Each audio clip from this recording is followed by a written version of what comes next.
Important update about YouTube playlists. Hey everyone. We've received many messages asking why our YouTube playlists aren't showing up. Do we create YouTube playlists? Yes, we absolutely do. So why can't you see them? Honestly, we're not sure. We've been in contact with YouTube support for several months now, but we still haven't received a clear answer or solution. After much discussion, our team has decided to take matters into our own hands. We believe the issue might be related to the number of playlists we've created on a single channel, possibly too many. Our solution? We're launching 2 additional YouTube channels, giving us a total of 3. This way, we can organize our audiobooks better and avoid the playlist visibility issue in the future. This change only affects our YouTube audience. If you're a patron supporter, you can still access all our audiobooks by visiting the collection menu on Patreon. Thanks so much for your time and continued support. Happy listening, Katakuri said solemnly. I'll go. King, upon seeing this, said solemnly. What's the point of grabbing this kind of thing? Everyone who has it is the same. Katakuri shook his head and said. No. It's not the same. After hearing Katakuri's words, King couldn't help but raise his eyebrows, while Queen took the cigarette out of his mouth and said in a deep voice. What's the difference? My observation hockey can predict the future, you must know that too, right? Katakuri said. King and Queen looked at each other with evasive expressions. Katakuri sneered. You beast pirates must have been secretly investigating our big mom pirates, and as a commander, you naturally know the information. Without getting tangled up in this topic, Katakuri continued. I suspect that this air cannon has the ability to foresee the future that observation hockey protects. No. To be precise, it should interfere with the prediction of observation hockey, so I want to try it myself. Just now, Katakuri did not predict Doflamingo's death, and his observation hockey did not move at all. As soon as these words came out, everyone was surprised. King's eyes were slightly open, a little unbelievable. Queen also said TSK. How could it have such a capability? Even Big Mom seemed surprised. She looked at her son and said. Katakuri, then it's up to you to try it. She wants to see if this is true, just like everyone else. Katakuri stopped talking nonsense, nodded, and approached the opposite side of Doflamingo 50 meters away. After seeing that Katakuri was ready, Doflamingo stopped hesitating and began to inject physical strength into the air cannon, as well as his armament hockey. By inputting physical strength and hockey at the same time, Doflamingo was a little surprised by this little thing's absorption capacity. This thing also fits on his index finger, but it can absorb so much, like a bottomless pit. Originally, this thing actually had a threshold. The power is limited. After the input reached the limit, Doflamingo already had sweat on his forehead. This made waves in his heart. This absorption limit is really a bit terrifying. After exhaling slowly, he looked at Katakuri and said. Are you ready? Katakuri silently nodded. After speaking, Katakuri's eyes became fixed, and now that he has prepared in advance, he should be able to avoid or block it. However, although Katakuri felt that he was stronger than Doflamingo, he had no confidence in his heart just after seeing the damage caused to his body. No. It's the resistance of Kaido and his terrifying hockey that was injected into the air cannon. It's different from Doflamingo. That's what Katakuri thought. However, when his thoughts were still running, his eyes suddenly violently contracted and he saw that the air cannon had been activated. The terrifying torrent of power swept through, and the vibrating air made a sonic boom. Katakuri was horrified and exclaimed. It's really blocking the use of my observation hockey. Doflamingo ignited the air cannon, but he didn't feel anything at all. Katakuri saw Doflamingo launching the air cannon with the naked eye. In the moment he saw it, he knew he couldn't stop it and didn't react in advance. He was too reluctant to resist from a distance of 50 meters. He was about to dodge it in an instant, but his body simply didn't move. The attack pierced straight through his heart. That's right. Through his body. Katakuri's pupils trembled and he looked at his chest. Although the power of this blow was not as terrifying as Kaido's, it still caused him fatal damage. You must know that he used armament hockey. Blood dripped from the corner of his mouth and finally fell to the ground. The self-proclaimed man whose back never touches the ground landed on his back. Everyone was horrified. Big Mom repeatedly exclaimed. He really failed his prediction. King's voice was a little lost too. Even Katakuri can't resist the air cannon attacked by Joker. Incredible. He still had a little confidence, and with his racial advantage, he probably could resist it. But it was useless against this overwhelming power. It's a little scary. Around him, everyone exclaimed in surprise. Someone from the Charlotte family hurried to feed Katakuri a senzu bean. Under the effects of the bean, Katakuri opened his eyes again and regained his consciousness. Just like Doflamingo, he resurrected and now he was scared when he saw the air cannon. He no longer had any doubts about this air cannon in his heart. It could really interfere with observation hockey, making it impossible to predict the air cannon's attack. It's useless for you to think about it. This is simply a bug-level artifact. Jiren yawned as he waved his other hand. Very proud of his first weapon created by him. Chapter 87, Kaido is the target to test if the air cannon can interfere with observation hockey. Kitakuri took the initiative to apply it to resist the attack. The final result is that Kitakuri was killed by Doflamingo. And his observation hockey didn't respond at all.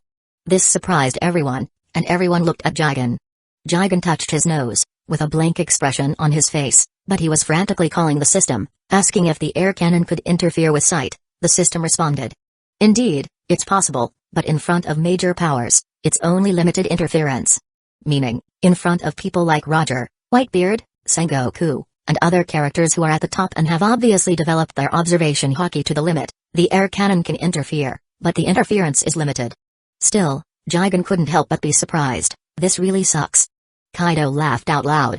Jigen, good job. Kaido congratulated him. Not caring about this small flaw. Nowadays only remnants from the previous era have a high level of observation hockey. So he wasn't worried about this point. Every piece of your technology can make people's eyes shine. This thing can make the enemy suffer completely in a high-level battle. Many congratulated him while others burned with envy. Think about how unpredictable the air cannon attack is. Many powerful characters must be careful of sudden attacks all the time. Big Mom shouted excitedly and seemed a bit crazy. She immediately approached Doflamingo and asked him to come with the air cannon. Doflamingo was a little reluctant to give up, but he lowered the air cannon and handed it over to the giant woman. After Big Mom got the air cannon, she laughed even more lasciviously. Mom. She quickly asked Jigen for advice on how to adjust the size of the air cannon, and then put the air cannon on her middle finger. That's right. Put it on the middle finger. Jigen rolled his eyes at this. So many fingers can be used, but you want to use it on the middle finger. Big Mom looked at Kaido while laughing. Kaido, come and help me experiment. Kaido. Seeing that Kaido didn't respond immediately, she couldn't help but mockingly say. Kaido, what? Are you scared? Kaido. Kaido reacted to the taunt. I have never been scared in my life. Come on, who's afraid of who? Kaido looked disapprovingly. First, he had been just in case. Secondly, he felt that Big Mom's level was not enough to defeat his physical body.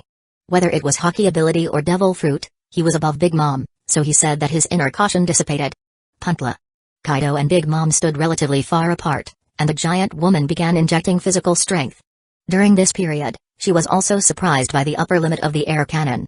The physical strength injected by this thing has already surpassed half of its total strength. The consumption of using the strongest blow is even more terrifying. Soon, the injection limit had ended. Big Mom wasn't sweating like Doflamingo, but she exhaled slowly. She immediately looked at Kaido and smiled. Kaido, are you ready? Kaido sneered. Let's go, Lin.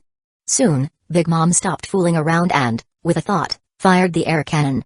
When the sound of breaking air resonated, Kaido's heart also tightened. He had a brief premonition of the attack's capability, but if he hadn't been looking ahead, he wouldn't have any idea when the air cannon would be fired. Kaido shouted violently, armed with armament hockey, and combined with his physique, he basically believed that this couldn't harm him. However, in the next second, as the air cannon approached, he felt a fear of death. That's right. The fear of death. For a moment, his heart violently jumped and he fell into a trance. Could this really make him feel fear? Him, the strongest creature? Kaido wanted to dodge, but it was too late to dodge now. Without thinking further, Kaido roared, "Ora!" His body changed in an instant, scales covered his body, his hair grew longer and covered his back, and his tail appeared at the same time. Kaido transformed into his hybrid form.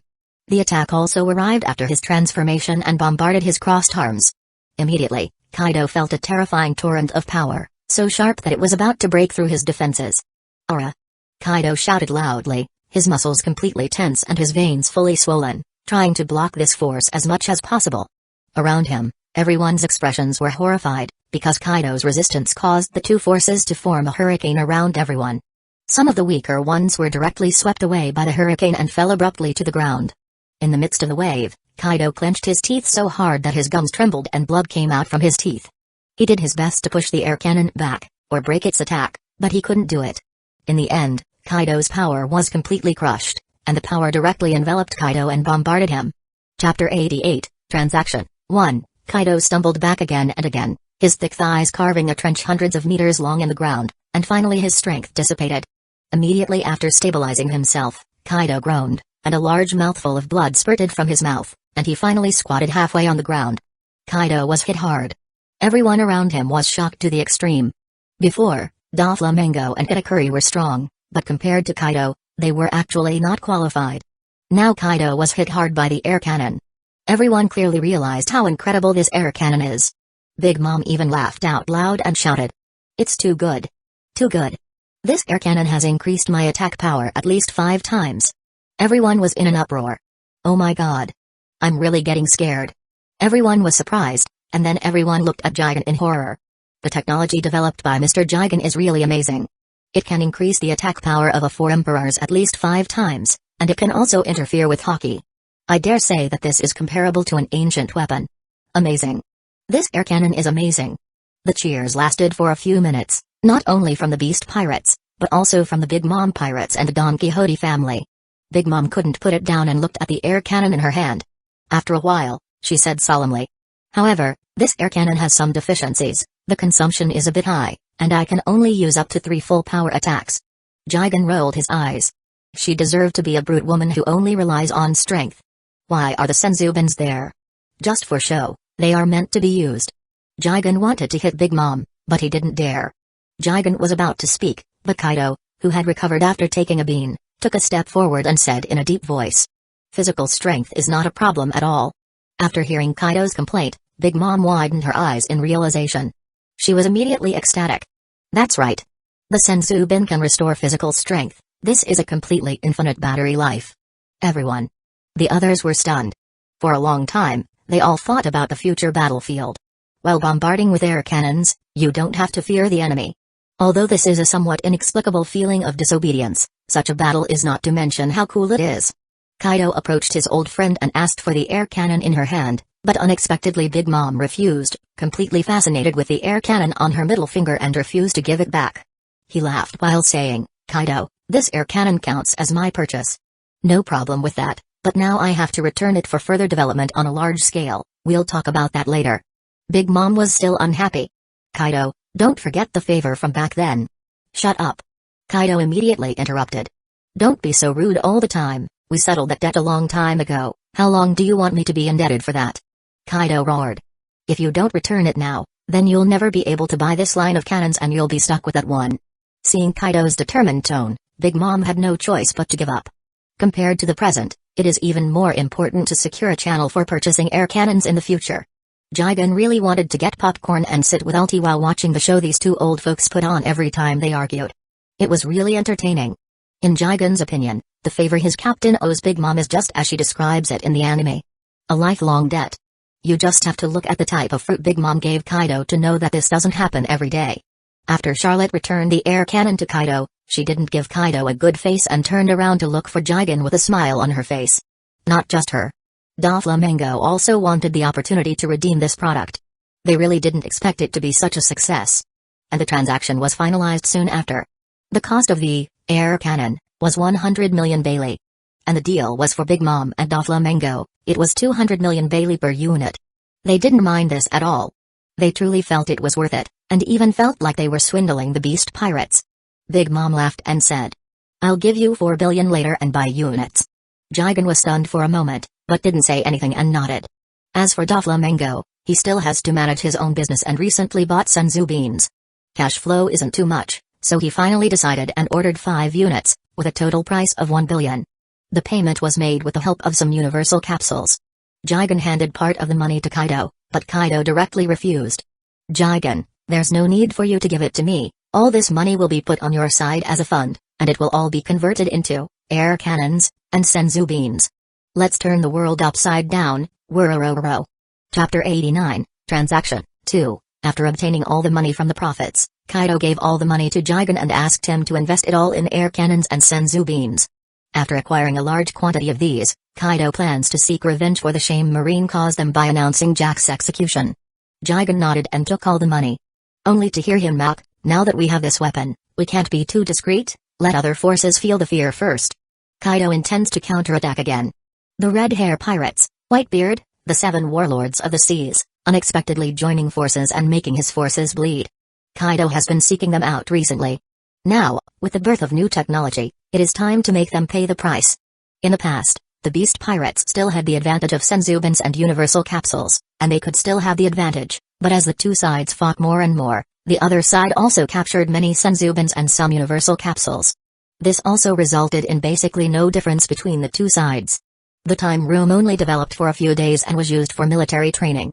For powers like Kaido, the effect of entering for a few days was not too obvious and would take at least a few months to significantly improve.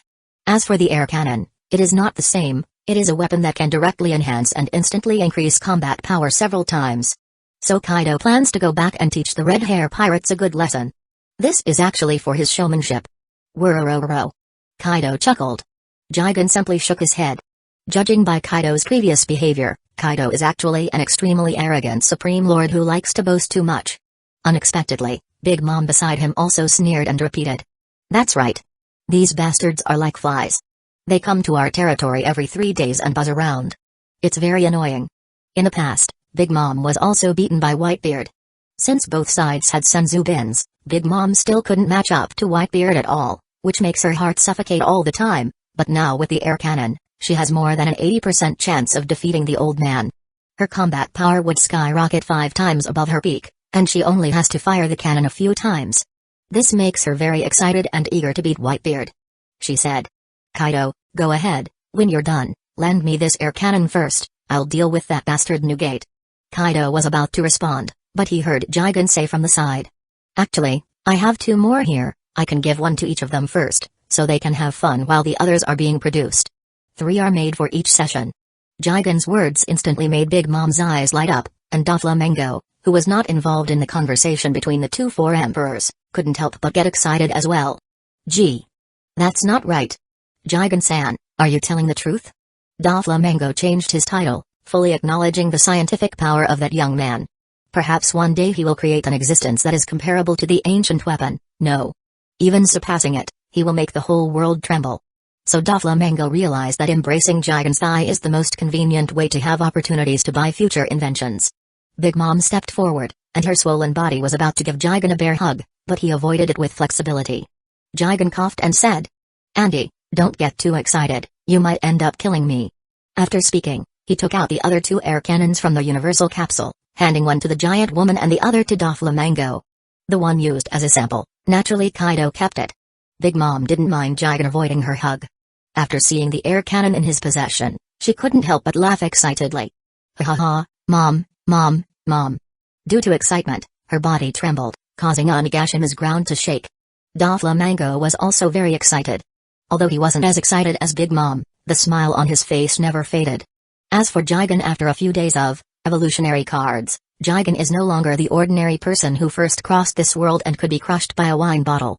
Right now his combat level was on par with Ulti in her hybrid form, although he couldn't defeat her due to her battle experience. But his power would rival hers. Thanks to Ulti, who drags him to the training arenas of Onigashima every day, Jigen can tap into the potential provided by the evolutionary cards. After receiving the air cannon, Doflamingo didn't install it on his fingers, but adjusted the cannon to make it larger and installed it on his arm. After all, he could still rely on his devil fruit ability to attack simultaneously with the cannon. While Doflamingo adjusted the cannon, in the banquet hall, Kaido and all his subordinates were still excited about the new invention. Kaido raised the air cannon in his hand and said loudly, Everyone, it's time for us to fight. Hey. Chapter 90, Kaido tests the air cannon again. New World. The red hair pirates arrived at the uninhabited island where they used to rest. At this moment, the atmosphere of the group was in a carnival state. This time, they have harvested a large amount of super technologies. Holding a bowl of wine, Shanks took a sip and said to Ben Beckman, Did you finish counting this time? In front of him, Ben Beckman poured himself a glass of wine, but with a more serious expression on his face. The inventory is done, the harvest this time is not bad. Seeing Ben Beckman's expression, Shanks smiled and said, Don't worry, Beckman. Ben Beckman has been worried about the news from Yasopp before leaving Kaido's territory. That guy's research and development is very powerful, but now we have a lot of his super technology, magic beans, and universal capsules. We just need to get the door. Even if there is a new technology this time, we will take it in due time. Right now, they have not obtained information about the Time House, so according to their understanding, There are only 3 super technologies created by Jigen. If this time includes the new technology, it would be 4. Ben Beckman pondered and drank all the wine in the glass. After being baptized by alcohol, he slowly opened his mouth and said, "I don't know why, but this time I feel a bit uneasy in my heart. I always feel that this time, his new invention will surpass the previous ones. Indeed, this is well-founded. Recently, too many forces have targeted the Beast's pirates. Even the 7 warlords of the sea's forces, who rarely set foot in the New World, are rushing to go to Beast's pirates and get a piece of the pie. In such an environment, it is easy to deduce that the new invention by the natural disaster this time will directly be a weapon, otherwise, Kaido would not be as excited as when he decided to retreat. Shanks, on the other hand, is optimistic, and his character complements Ben Beckman's, which is one of the reasons why Ben Beckman worries. While drinking, he patted Ben Beckman on the shoulder and said, "It's all right. Don't overthink it, as long as the path is in front of you." And just as his voice fell, a huge dragon roar resounded in the distance. Ben Beckman's spirit was already tense, and he was the first to react. "Kaido?" Shanks also left the wine in the glass, and his eyes suddenly looked into the distance and saw the figure soaring in the sky, circling and treading on nothingness.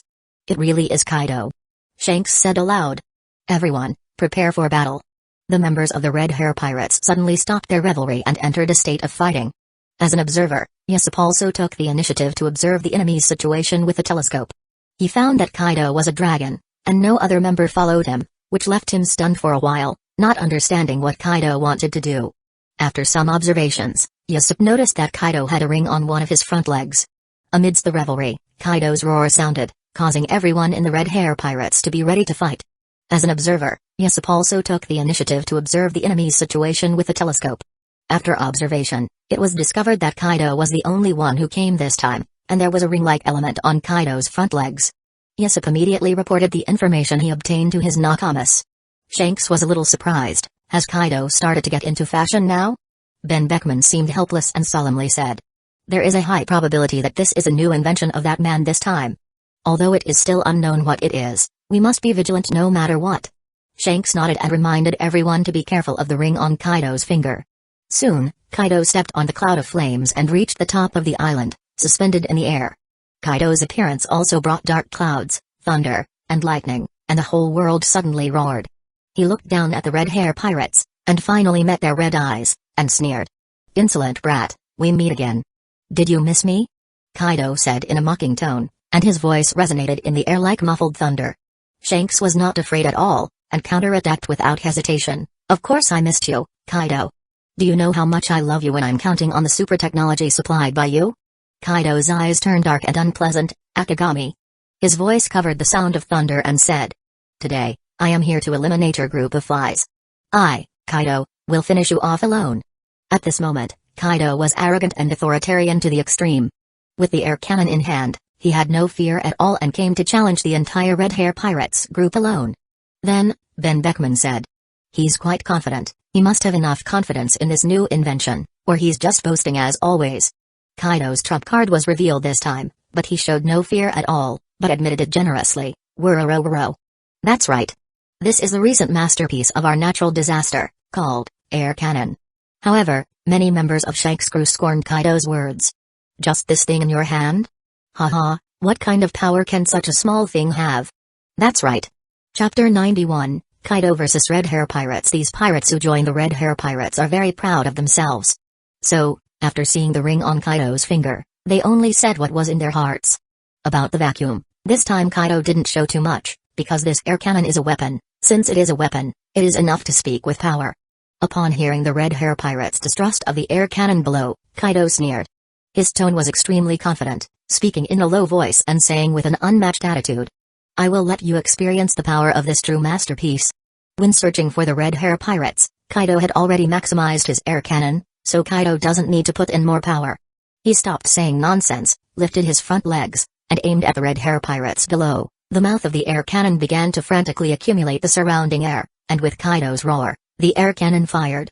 The air cannon fired, propelled by the physical strength of the strongest creature. Compressed air is used as a cannonball, and finally, Haki increases its attack power and destructive power. Immediately, thunder in the sky was attracted, and the sound of breaking through the air shocked the minds of the Red Hair Pirates below, causing them to show fear, and some directly fainted under the influence of the black thunder. When the cannon came out, the entire vacuum seemed to tear apart, trembling violently. Below, Shanks, Ben Beckman, Yusuf, Lucky Roo. All of their expressions were stern. This attack is too strong. Yusuf was surprised and his voice trembled. As an observer and sniper, Yusuf's observation hockey is very powerful, but now he is horrified to find that he can't predict what will happen next, although he is not as accurate as Katakuri in predicting the future, but he still has a lot of confidence, but this time it proved impossible. What is happening? As the attack came so fast, Yusuf didn't have time to think about it. Not far away, Shanks had already unsheathed his sword.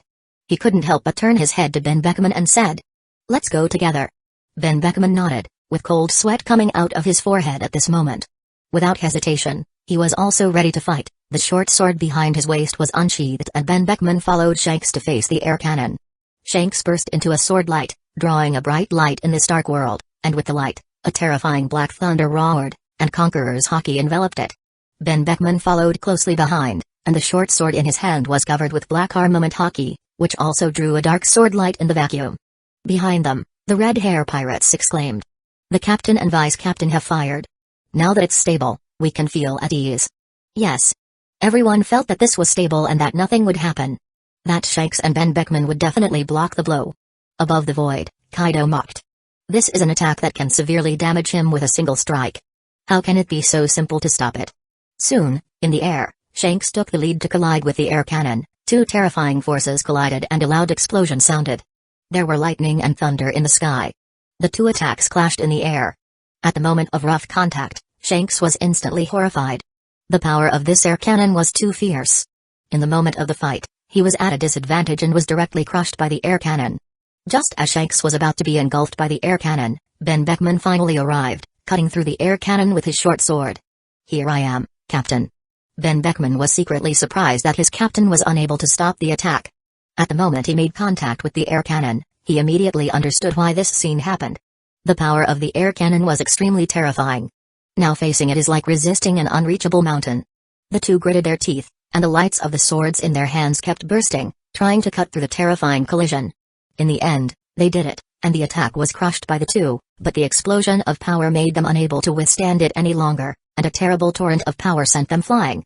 Shanks and Ben Beckman flew upside down and quickly fell from the air. They wanted to adjust their figures so as not to be so embarrassed, but the inertia was too strong and they couldn't stabilize their bodies at all. At the same time, two loud explosions sounded, and the two created two huge craters in the ground. The island was also affected by the aftermath of the explosion and began to shake violently. After all the movement dissipated, the faces of all the crew members were filled with horror, and a cold sweat broke out on their foreheads, and some even fell to the ground with weak feet. Chapter 92, Causing Terror, 1, Beckman. Yusuf was horrified, the gun in his hand trembling slightly. "Captain," both of Beckman's hands were still in the air. "The power of this new technology, air cannon, is incredible." Around them, when everyone came back to their senses, they suddenly exclaimed. "The joint efforts of the captain and the vice captain have failed. This is too outrageous, isn't it? You know, the difference in strength between the vice captain and the captain is not big, and the difference between the captain and Kaido is basically not. And now the two can barely block the attack. How the hell was this invented?" Looking at the surprise of the people below, Kaido laughed with satisfaction. "Uff, whirro. The sound of his mocking laughter resonated through the sky. "Akagami, how does your vice captain feel? Like a fly swatter?" After speaking, Kaido laughed heartily again and now felt relaxed and happy. "I used to think that swinging was what I liked the most, but now I think bombing is what I like the most." Saying this, Kaido injected his strength again, the front claws raised again to aim at the red hair pirates below. Everyone in the red hair pirates was shocked and retreated. Does this bastard not need to reload ammunition? When everyone thought of this, they saw that Kaido had eaten a senzu bean. Just as Kaido used the air cannon to reduce the dimensionality of the red hair pirates.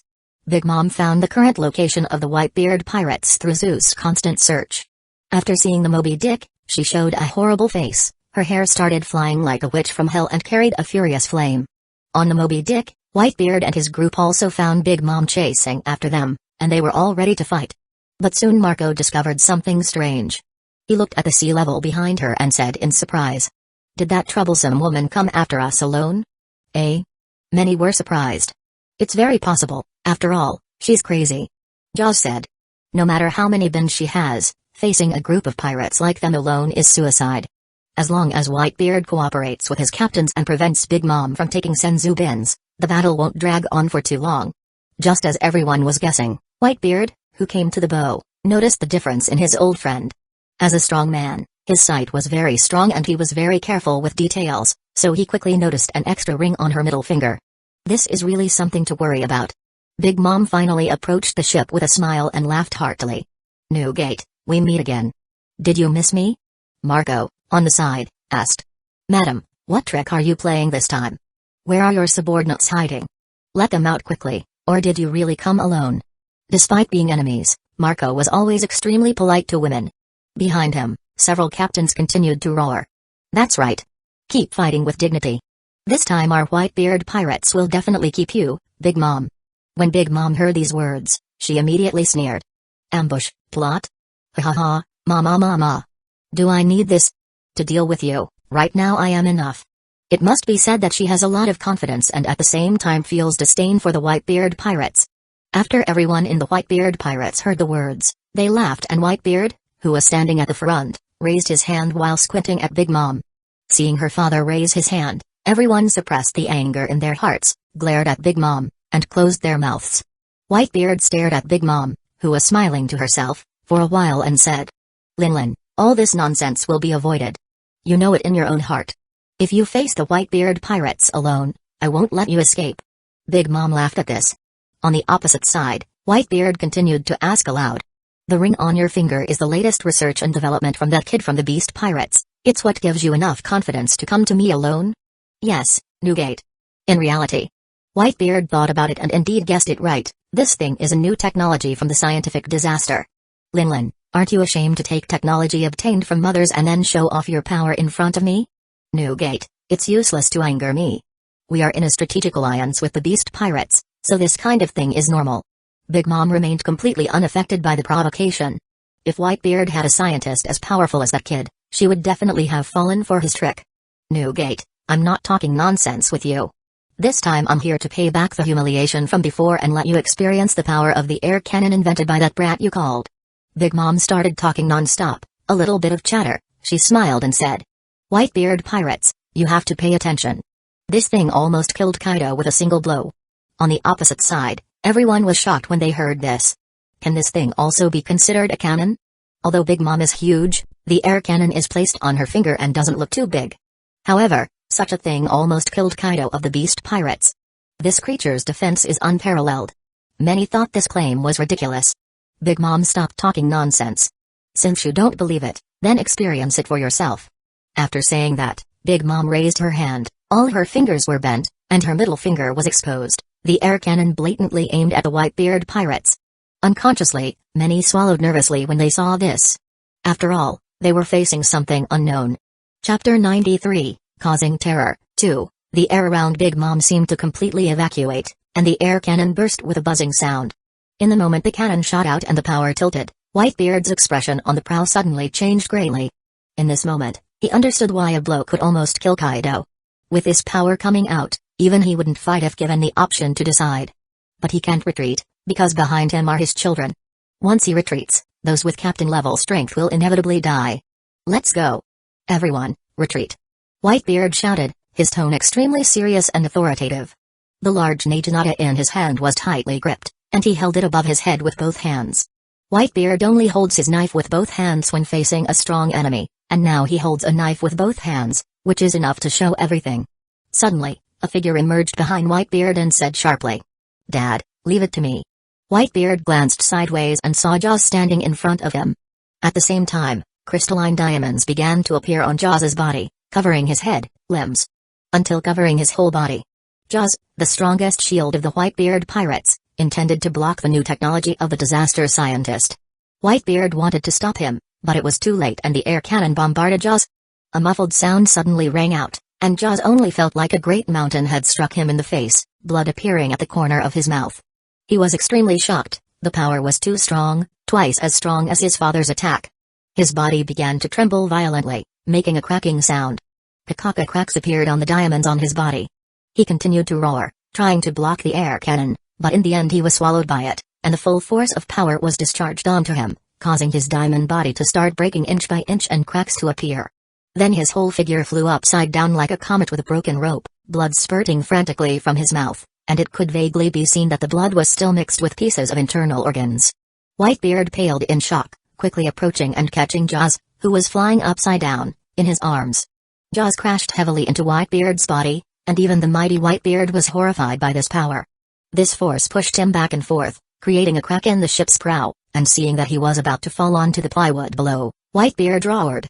The long knife in his hand directly inserted into the ground and, after sliding for a distance, Whitebeard stabilized his body. Everyone around him was surprised when they saw this scene. They didn't expect this little ring to have such terrifying power.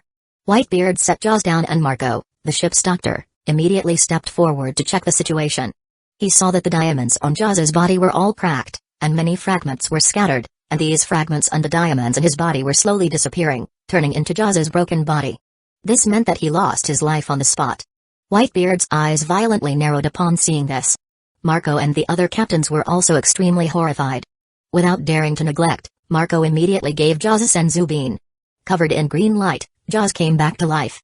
As soon as Jaws was resurrected, he gasped for breath, his face pale and filled with terror, and his heart filled with fear. Too terrifying. The power of the thing is terrifying.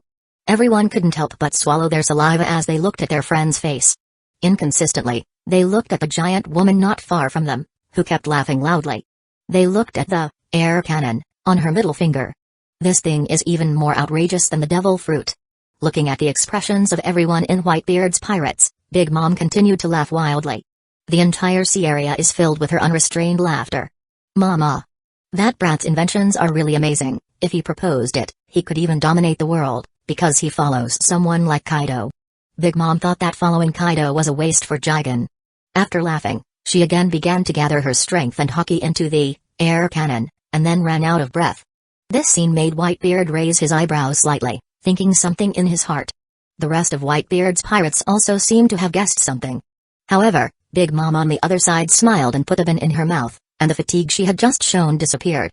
She looked at Whitebeard and the others with a stern smile, and the air cannon she held in her hand pointed back at Moby Dick. No. Immediately, Whitebeard's eyes shrank sharply. Can it still be like this? He wondered. Marco was also surprised. The bins can provide recovery, doesn't that mean this thing has no consumption? Everyone was silent at his statement. Big Mom experienced what is called the feeling of surprising a person several times, and her body trembled with excitement. Now she didn't even bother to use Napoleon. It's still great to bomb. Onigashima. After Kaido and Big Mom obtained Jigen's new technology, they brought a terrifying sense of oppression to their two Four Emperors rivals. And now there is one last person who also wants to taste his revenge. Doflamingo. He was too lazy to use his ability to go to the battlefield, and directly asked Jigen to help him send him to the 7 Warlords of the Sea's battlefield. Jigen naturally had no objections. After all, Doflamingo was an important business partner. He opened the arbitrary door without much suspense, allowing him to return to the battlefield and cause more terror. Spreading his new technology like this. Chapter 94, Collision between 7 Warlords of the Seas. 1. After passing through the door, Doflamingo returned to the front lines. Hawkeye and the other 7 Warlords of the Seas hadn't left yet, they were still distributing the loot. This time, Hawkeye only obtained a universal capsule. At that moment, he was testing the strange object. While he sheathed and unsheathed Yoru, his sword. Observing the unmatched simplicity of entering and exiting, Hawkeye's expression was severe, but his heart was quite excited. At this moment, everyone noticed Doflamingo's sudden appearance. No one was surprised, after all, they had all witnessed the magic of the arbitrary door, coming and going freely. Moria, Hancock, and Kuma ignored Doflamingo and continued distributing the spoils of battle. This time there were many senzu bins, which made Hancock happy. Only Hawkeye held onto Yoru and faced Doflamingo. The first thing Hawkeye saw was something resembling a cannon on Doflamingo's arm, which was adjusted by Doflamingo himself. Hawkeye didn't have the same nonsense as Kaido and Big Mom, quickly saying with a serious face and solemn expression. Let me see the new invention of that scientific disaster. Having said that, the black sword in his hand pointed at Doflamingo in front of him. Doflamingo chuckled. I'm afraid today is the day the world's greatest swordsman dies. Seeing that Hawkeye didn't respond, Doflamingo also lost interest in talking and mocking. In front of such a taciturn opponent, his tongue couldn't derive any pleasure at all. As you wish. Then Doflamingo stopped babbling and directly raised the air cannon in his hand to aim at Hawkeye. Since he used a door to come here, He didn't inject any physical strength or hockey beforehand, and immediately started injecting it into the cannon in his arm. On the opposite side, Mihawk waited for Doflamingo to attack, the black sword in his hand raised above his head and then fell. Suddenly, it slashed towards Doflamingo, leaving the ground shattered by the terrifying cut. Doflamingo showed no trace of fear in his eyes. His forehead was covered in sweat and the injection limit of the air cannon had already been reached, causing the corners of his mouth to involuntarily draw a line. "Alright, I really want to see if you can stop this with your sword," Doflamingo said to himself. As his thoughts arose, the air cannon that had been injected with physical strength and hockey finally fired. The surrounding air immediately compressed. With the launch of the air cannon, Doflamingo had just consumed a lot of physical power and hockey, causing him to involuntarily take a few steps back. This made him feel quite excited. This is really too powerful. The entire ground was suddenly destroyed by the power of this attack, like a beast that had been repressed for a long time, finally becoming enraged and destroying everything in its path. After coming into contact with Mihawk's attack, this seemingly unmatched sword light dissipated instantly and was shattered by the air cannon. Hawkeye saw this scene, and his piercing eyes moved slightly. He couldn't believe it. But it was already too late to think about it. After destroying the sword light, the air cannon still rushed towards him relentlessly. Hawkeye also felt a sense of crisis, something he had never felt before, especially from someone like Doflamingo. He dared not hesitate any longer and immediately lifted Yor to resist. An immense force directly struck Hawkeye's black sword, causing it to tremble. Hawkeye's originally stern expression was no longer calm, and this power prevented him from maintaining his composure. Hawkeye's black sword had the intention of rising, but it was still suppressed. Under the circumstances of Hawkeye's full force, the air cannon still repelled him dozens of meters away, leaving deep trenches in the ground. When the power of the air cannon disappeared, a huge ravine appeared in front of Hawkeye, and the ground opened up. He continuously gasped, his forehead covered in sweat, and his sharp eyes trembled slightly in that moment. After becoming the world's greatest swordsman for so many years, he hadn't felt this embarrassed in a long time. He couldn't help but look at Doflamingo, at the small and insignificant cannon on his arm. Everything seemed too unreal. This was a new invention of that sort. It's too outrageous. Invention after invention. Mihawk wondered if that guy had any limits to his research. Who was he? The world's greatest swordsman who can rival Shanks in swordsmanship, and the two have no way to decide a winner. This scientific disaster is truly a man beyond imagination. Behind him, Hancock and Moria were already speechless. Meanwhile, Kuma remained silent, quite typical of him. To surprise him, it takes more than that. "What the hell is that thing?" Moria exclaimed. At that moment, he felt a chill run through his body and felt cold from his body to his soul. Now that Crocodile and Jinbai are absent, Hawkeye is the strongest combat force among the three. If he's in that condition, Moria really doesn't want to experience that power himself. On the other hand, Hancock's face was also serious. Is this the new invention? It's a bit beyond the limit. Clearly, it breaks the rules of the world. Doflamingo looked proudly at Hawkeye, who was so embarrassed in front of him. Who has ever seen the world's greatest swordsman in such a posture? Without hesitation, he decisively took a Sensubin to fully recover his physical strength. And with that, naturally, all his hockey returned. After taking the bean, he secretly injected his physical strength and hockey into the air cannon again. When injected, others cannot perceive it. It can only be judged based on the physical exhaustion of the person using it. Meaning, if he is panting and powerless, clearly he won't be able to launch another attack. But if he is perfectly normal. Run bitch. Run. Chapter 95, Collision between 7 Warlords of the Seas, 2. However, Hawkeye regained his stern expression and said with a deep voice. "This man is truly fierce." It might seem like a simple phrase, lacking expressive power, but coming from the taciturn swordsman Hawkeye, it is completely different. Hawkeye genuinely feels from the bottom of his heart that the technology invented by that disaster is truly audacious and powerful. Whether it's this new technology or these beans. Saying this, Hawkeye also took out a bin and consumed it, just like Doflamingo, quickly recovering. "This invention has ignited my sword's intent." Hawkeye didn't mention Doflamingo at all.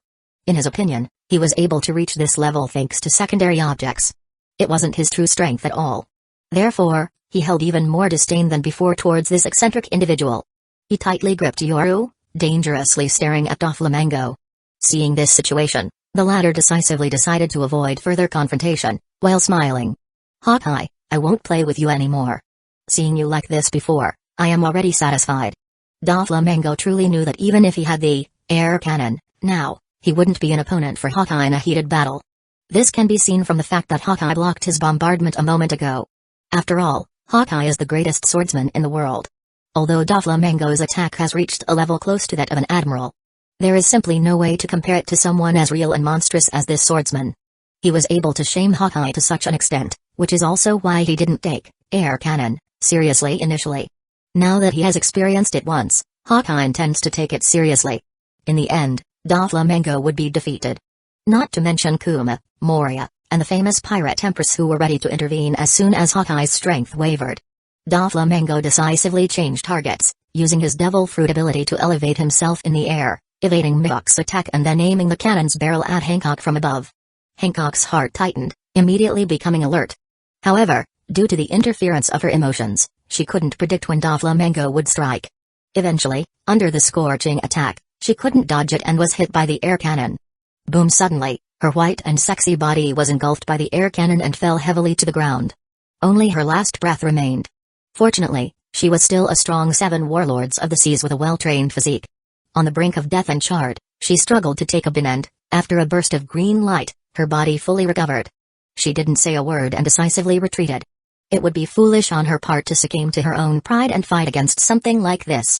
Doflamingo didn't pursue her because Hawkeye was still pressuring him step by step, and now he just wanted to have a good time after obtaining such a powerful weapon. Even if he couldn't kill anyone, he didn't mind at all. Without hesitation, after using his ability to distance himself from Hawkeye once again, Doflamingo aimed the air cannon at Moria this time. Moria was surprised, having no idea how to resist at all. Come on. Give it your all. He was crazily ordering the army of zombies to charge and block as much damage as possible. Unfortunately, this army of zombies had no resistance against the air cannon, and they were all annihilated without much suspense. And Gecko Moria fled like a madman. As the Empress, Moria, and other minor characters fled, they secretly panicked over this new technology that had been unleashed. This time, the technology is directly a weapon. If this weapon falls into the hands of more people, what should they do? Amazon Lily. 3 people stepped out of a doorway while gazing at the surrounding scenery. It really worked. Jigen, one of the 3 people, was pleasantly surprised. This is. Ulti beside him, was curious about where this place was. It's Amazon Lily, the place of Pirate Empress Boa Hancock. Jigen said with joy. He really didn't expect that he could access any place using his memories of One Piece. If that's the case, it means I can come and go from Marriage Oise. The more he thought about it, the more excited he became. He even had the crazy idea of bombarding part of Marriage Oise with the air cannon. Unfortunately, he couldn't enjoy his thoughts any longer as Ulti grabbed him by the neck. Hey, you bastard, what do you want to do in this island full of women? Am I not enough woman for you? Ulti dangerously questioned. Well, sweetheart, I just came to recruit the Pirate Empress. She and her army of women would be a great asset subordinate to the beast pirates. Jigen raised both hands in a sign of peace and surrender. He simply didn't feel like fighting against his girlfriend, as is often the case when she found him with Yamato and got jealous. Ulti stared at him for a few seconds before letting him go and huffing. Page 1, standing to the side, rolled his eyes. He truly felt like a third wheel. On one hand, he was glad that his sister was finally bothering someone else instead of him, but on the other hand, he wasn't used to the displays of affection between these two. They seemed disgusting to someone as purely single as himself. And so, what's your plan? Ulti asked. Simple, right now that woman shouldn't be here. We'll kidnap her 2 sisters and leave her a message, telling her to come to Onigashima to negotiate for their release. Otherwise, we won't be responsible for their lives. Jigen quickly outlined the plan. You. How do you know she has 2 sisters? Perhaps. Ulti dramatically covered her mouth, not paying attention to the plan. You had a relationship with them. Aransu. Her voice suddenly took on a dangerous tone. Jigen rolled his eyes and sighed. I simply did some research. I had never met any of them before. Darling, could you focus on the plan? If we waste time, she might come and it'll be more troublesome. Jigen tried to calm Ulti. Ulti squinted her eyes at Jigen and calmed down. Fine. I've been in a bad mood lately. I don't really understand what you want to do here, but you just need to tell me who to take down, and we'll take them. Ulti said confidently. Jigen sighed in relief at seeing this, but at the same time, he felt uneasy due to Ulti's bipolarity. Alright, it'll be easy with that Empress out of the way. She should still be on the battlefield. Hold it right there, you damn man. Suddenly, a shout interrupted Jigen. The 3 of them looked in that direction and saw a blonde woman chasing after a boy tirelessly. Chapter 96, Returning. Hold it right there, human. A group of women led by a blonde woman chased after a boy wearing a straw hat. "What's your problem with me?" The straw hat boy, named Luffy, kept running away from these terrifying women. It wasn't until he approached the group of 3 who were watching the spectacle that Luffy reacted. The women from Amazon Lily also stopped as they looked incredulously at Jigen, Ulti, and Page 1. More men, and a strange woman. What's happening today? The short-haired blonde woman named Margaret said, somewhat annoyed. They're truly something sexy. Page 1 couldn't help but praise Margaret due to her peculiar attire. What did you say, you bastard? Ulti became enraged upon hearing her brother's comment. However, Margaret and the other guard women had no interest in the sibling quarrel. Execute these men, and capture the woman alive. The Empress will decide what to do. The captain of the women's group ordered. Ah. Not again. Luffy couldn't help but run away again. To his understanding, the arrows shot by these women were extremely dangerous. Jigen looked at this and shook his head. He did not expect to encounter Luffy right here. Truly a twist of fate. Well, let's stop with the nonsense. Jigen's face turned serious as his eyes landed on the women in front of him. It's better this way, causing a lot of commotion will surely make that old dwarf and her 2 targets show up. You bitches, I really want to beat you to death. A killing intent flashed in Ulti's eyes as she took out her small mace. Very well, let's test the bounties for the air cannon that I couldn't previously test. Jigen muttered as his body emitted an invisible force that affected everyone around him. Yes, it was Haki. Jigen awakened Conqueror's Haki after successfully creating the air cannon. Several black sparks danced around him as a large group of women fell one by one. Their eyes rolled back and foam came out of their mouths. What an incredible feeling. Jigen closed his eyes and said as he clenched his fists, feeling his spirit rebel against the chains that this world tried to put on them. Shit. He has the same ability as His Majesty. Margaret couldn't help but drop to her knees as she watched her friends fall unconscious. Luffy also stopped to watch the spectacle. He has the same power as that old guy in Sabiti. Luffy said. Sister, he awakened it. Page 1 looked at this scene in complete shock. As expected of my man.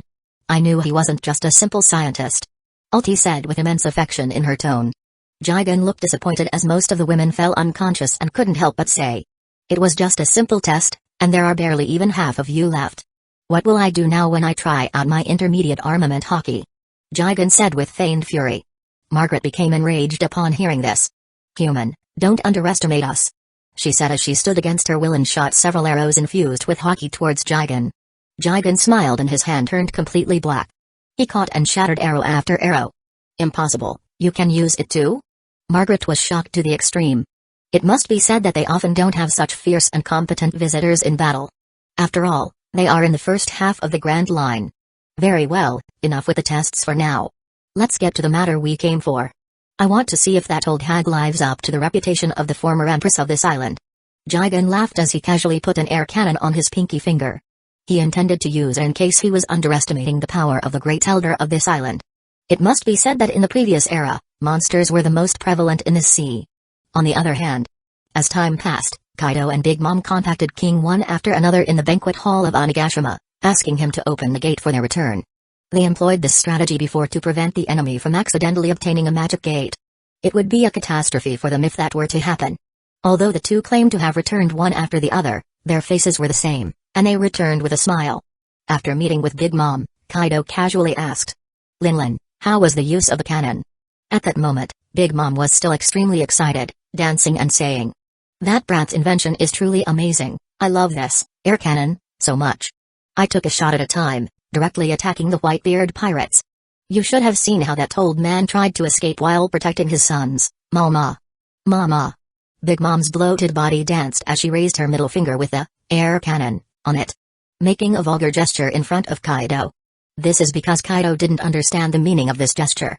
If it were Jigen, he would sever ties with this woman on the spot. I had a lot of fun with that brat from the Red Hair Pirates too. I successfully made them exhausted from fending off all the bins we plundered. Me too. Big Mom repeated. Just as Kaido and Big Mom were boasting about their own records this time, Doflamingo also contacted King and asked him to open the gate to allow his return to Onigashima. As soon as he returned, he wanted to find Jigen, only to find out that Jigen was out of Onigashima, which disappointed Doflamingo. He wanted to praise Jigen and gain access to more of his technologies. Kaido smiled and said, Joker, how's the record this time? Chapter 97, Testing the Time Chamber again. Doflamingo excitedly recounted everything. In the end, he He patted the air cannon on his arm and exclaimed, "Long live the scientific disaster of the beast pirates." To be honest, Doflamingo now feels more attached to this air cannon than his cherished oar. After all, this time he has experienced the feeling of being close to 4 Emperors level combat. King and Queen also felt jealous and regretful when they heard this. If it were them using air cannons to enter the battlefield, how awesome would that feel? After everyone discussed enthusiastically for a while, Kaido solemnly said, "Since we have already tested the real combat effect of the air cannon, the effect is far beyond our imagination. So, the entire crew will prepare for battle.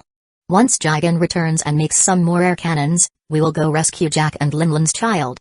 We will make the Marines suffer greatly this time, and I want Impel Down to be the first to fall to our power." Kaido addressed all members, whether they were from the Beast Pirates or Big Mom Pirates. Everyone simply listened with excitement to this statement. They wanted to see with their own eyes what kind of effect this air cannon could have that would excite their captain so much. On the other hand, Big Mom's excitement did not wane. She raised her middle finger with her air cannon and gestured in front of Kaido, saying, "Kaido, what are you waiting for?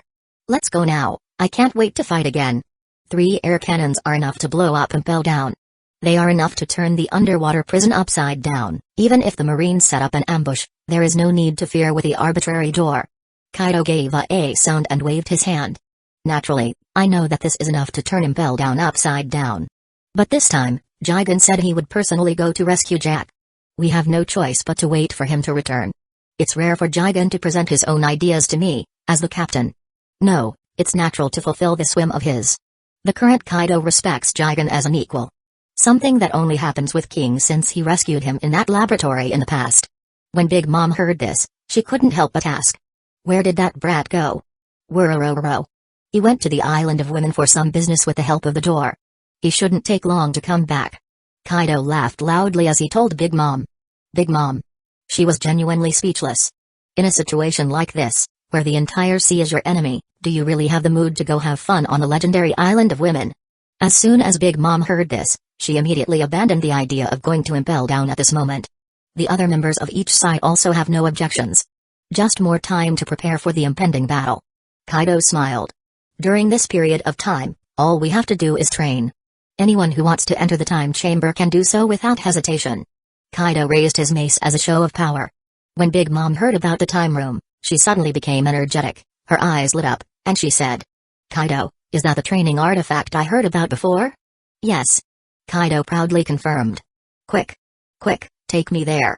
Big Mom seemed to have found something interesting to do while waiting for the moment of action. She had heard Kaido mention it before, but never had the opportunity to experience it, and now she finally had a chance. Doflamingo looked at Big Mom so excited and couldn't help but be extremely interested. "Kaido, what is this time room?" He had never heard of it before. This time Kaido didn't respond, but King told him. "It's a training artifact invented by Brother Jigen, which looks like a room called the Time Room." Doflamingo was immediately surprised. He had another invention? King nodded. "That's right. Since the newcomers have used the Time Room recently, we haven't even had a chance to practice. The air cannon is Brother Jigen's 5th super technology." Doflamingo and all the members of the Don Quixote family in the distance were stunned. In the first 2 months, he developed 5 super technologies. What kind of concept is this? On average, he releases a new technology every 6-7 days. That guy is completely insane. He wants to disrupt the balance of this world.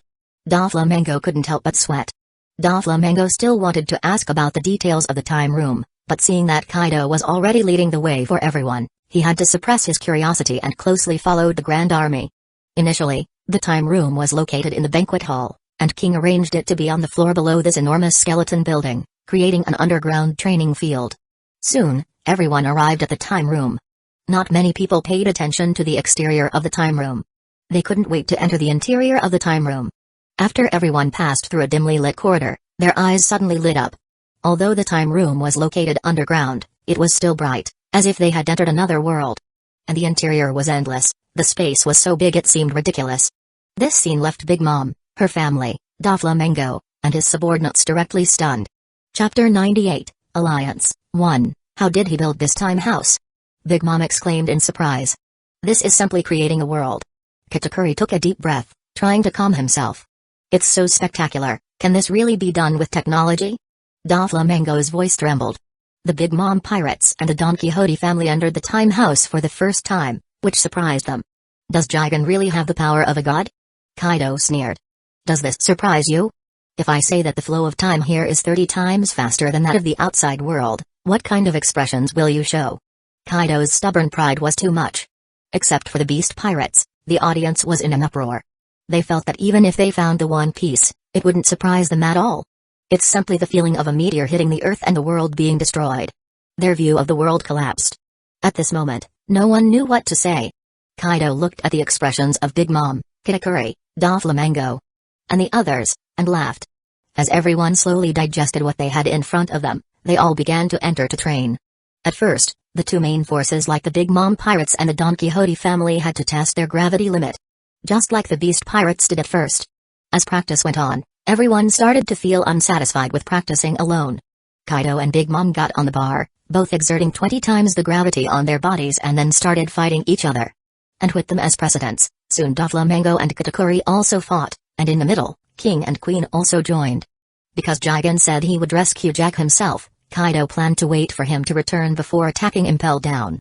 Then, Kaido and all his allies entered the time room and began preparing for the upcoming battle. Everything seems to be calm again, but this time the storm created by the beast pirates' scientific disaster is not so easy to calm down.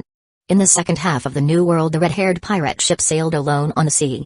At that moment, everyone on the plywood was coming and going, all filled with fatigue. After Kaido's attack this time, their losses were not small, and this time everyone is counting the losses. On the bow, Shanks and Ben Beckman are alone, looking out at the sea. At that moment, the expressions on their faces were somber and powerless. After a while, Ben Beckman was the first to speak. I didn't expect this new invention to be so terrifying. If Big Mom and her crew also get hold of this cannon due to their alliance, we will truly be in trouble. Shanks had a solemn expression. Ben Beckman's strength is close to his own, and it is precisely because of this that the red hair pirates were able to escape from the battlefield in the face of Kaido's indiscriminate bombardment. If Big Mom's crew has this new technology, it would be a disaster. But if you think about it clearly, it's actually not that scary. Shanks crossed his hands over his chest and said softly. Now that his broken arm has healed, he really likes this action, which can make him feel the recovery of his arm. He touched his arm and said, "What's scary is the combination with the senzu beans." From the fight with Kaido, it can be seen that the consumption of this cannon is truly enormous. It is estimated that Kaido, in his best state, can only launch 3 or 4 rounds before becoming exhausted. However, with the existence of the senzu bins, it's like having infinite bullets. The combination of bins and the air cannon can be considered a great asset on the battlefield. And each attack is devastating. Just as the two were communicating, an island appeared on the horizon. At that moment, Yusuf, who was standing on the lookout, shouted, "Boss, we have arrived at the promised island. This is the place where they agreed to meet when Whitebeard sent a letter." Shanks responded with a nod. "Everyone stay on the ship," Shanks said. He intended to take only his crew members with him. But boss, in case Whitebeard. Some crew members were worried and felt that this was not appropriate. However, Shanks shook his head. Soon, all of Shanks' crew members along with their captain disembarked on the island. Unexpectedly, the Whitebeard pirates had not arrived yet, so they started drinking among themselves. The ships of the two sides are docked in 2 different directions of the island, which can be considered as a bit of maneuvering room for both sides, showing mutual respect. Whitebeard also decided to bring only some of his captains to meet Shanks, while the others stayed behind to repair the ship from Big Mom's attack. This time Whitebeard was delayed due to the damage to his ship. Soon, Shanks and Whitebeard met. After seeing the embarrassed appearance of everyone in Whitebeard's group, Shanks and Ben Beckman and the others were slightly surprised. Shanks directly asked, "Were you also attacked by the air cannon?" On the opposite side, Marco was surprised. "You guys too?" Shanks' crew looked defenseless and nodded. Shanks reluctantly said, "Us too. Yesterday we were even more embarrassed than you. We only recovered after a day of rest. After all, most of our senzu bins ran out and we only have some for emergencies. As for low-level combat power, this kind of loss is inevitable, of course. These losses have no effect on a 4 Emperors' regiment." Chapter 99, Alliance, 2, Whitebeard also nodded. With the help of the senzu bean, no one was killed by that crazy old woman. It's really ridiculous. That smiled bitterly. After hearing the words, everyone fell silent, as the fact seemed to be true. I have a vague feeling that if this continues, the world will end up being dominated by the beast pirates. I've received news that several of my islands have fallen under Kaido's terrible rule. Whitebeard said solemnly. There was no refutation of Whitebeard's words. Currently, There is already such a trend. With this defeat of Shanks and Whitebeard, the beast pirates on the front lines have gained momentum and have been moving forward.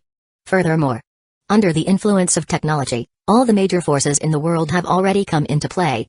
After talking for a while about the scientific disaster Jigen, the topic inevitably returned to the air cannon. After all, this new invention left a deep impression on both groups this time.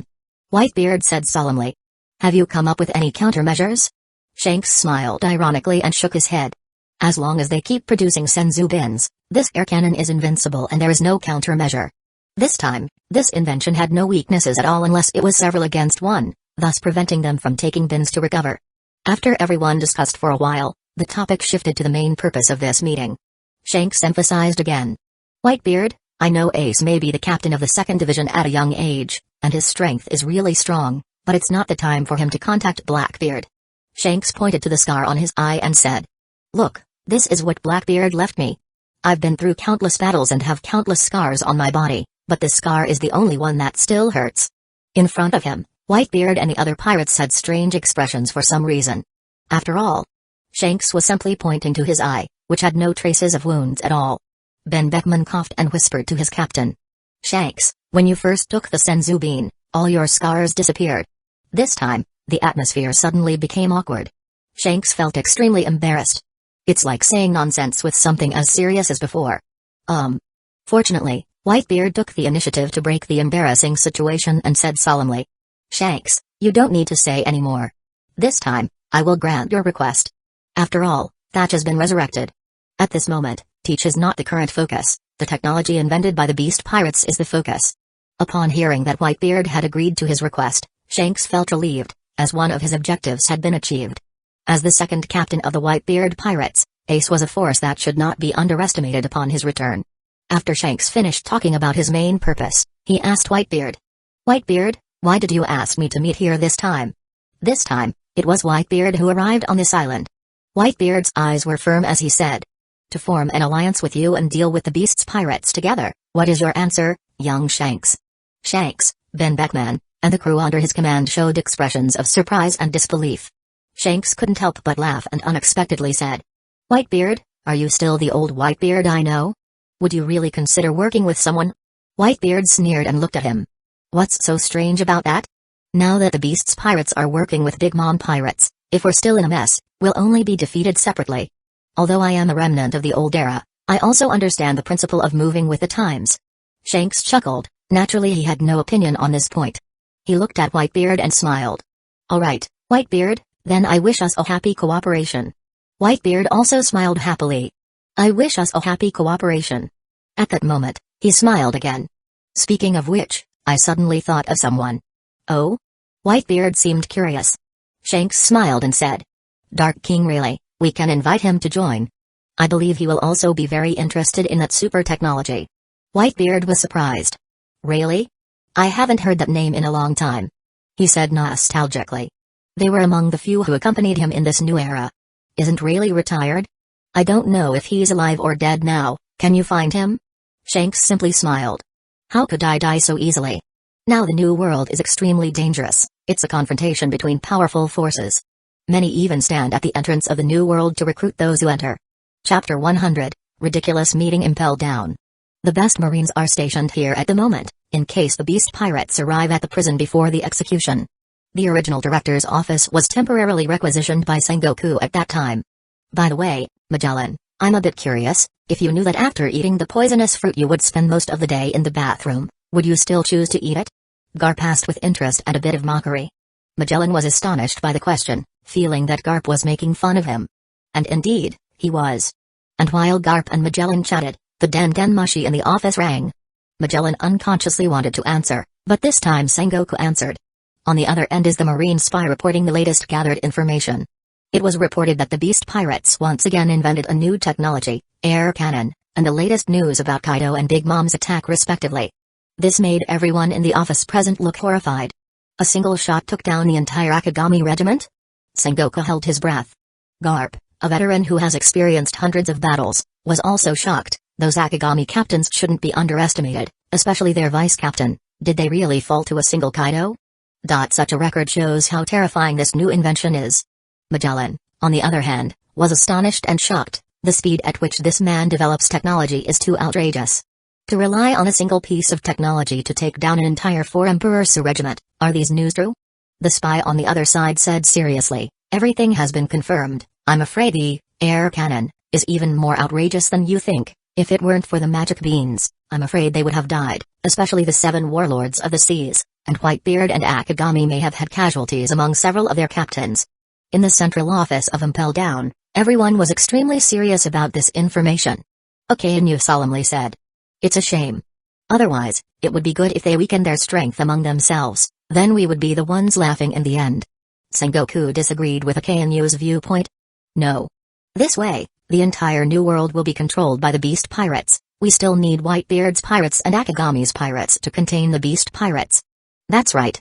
Especially now that they have invented a super weapon. According to the information, this weapon is comparable to an ancient weapon. He said solemnly. Everyone fell silent, still feeling the threat of the air cannon, as they heard Fleet Admiral Sengoku's words. In the silence, Okainu was the first to break the silence. He bit his smoky cigarette and said with an irritated expression. Instead of waiting here, it's better to go directly to Wano and snatch the new technology. No, we should capture that guy and force him to work with old Vegapunk. Okainu being extreme didn't surprise anyone. However, Sengoku stopped him. No. Our priority now is Impel Down. We have already devised a plan against the beast pirates, we can't just throw it away. Sengoku said.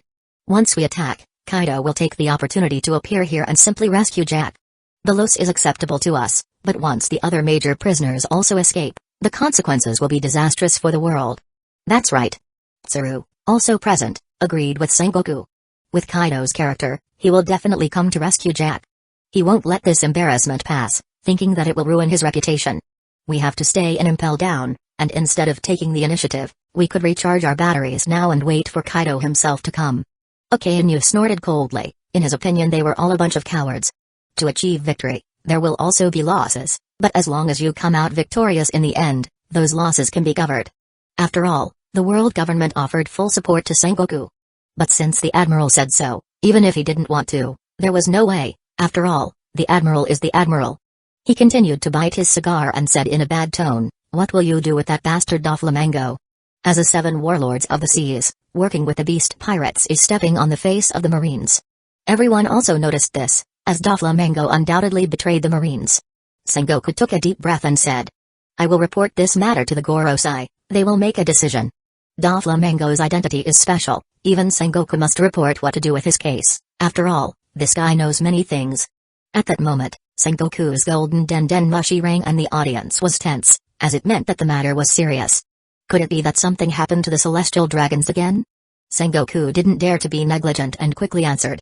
A voice sounded from the other side, arrogant and cynical, Mashi, is this Fleet Admiral Sengoku? Yes. Did something happen there? Sengoku quickly asked. Of course. Something big has happened, something big. The celestial dragons exaggerated on the other side. Sengoku's heart couldn't help but tighten, just like the other marine executives. Except for Garp, of course, he was still sitting calmly and had no sense of crisis. What's the problem? Is it necessary to send an admiral? Sengoku hurriedly asked. Although he cursed inwardly, after all, without an admiral, the battle that could unfold in Impel Down would be disadvantageous for them. It's not necessary, it's just that Saint Rose got something as amazing as the universal capsule, why not me? Damn it, this thing is really incredible, and it hasn't landed in my hand yet.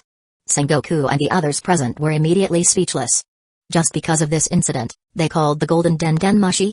Do you know what this Golden Den Mushi means? Can it be dialed casually? Of course, none of the executives said anything.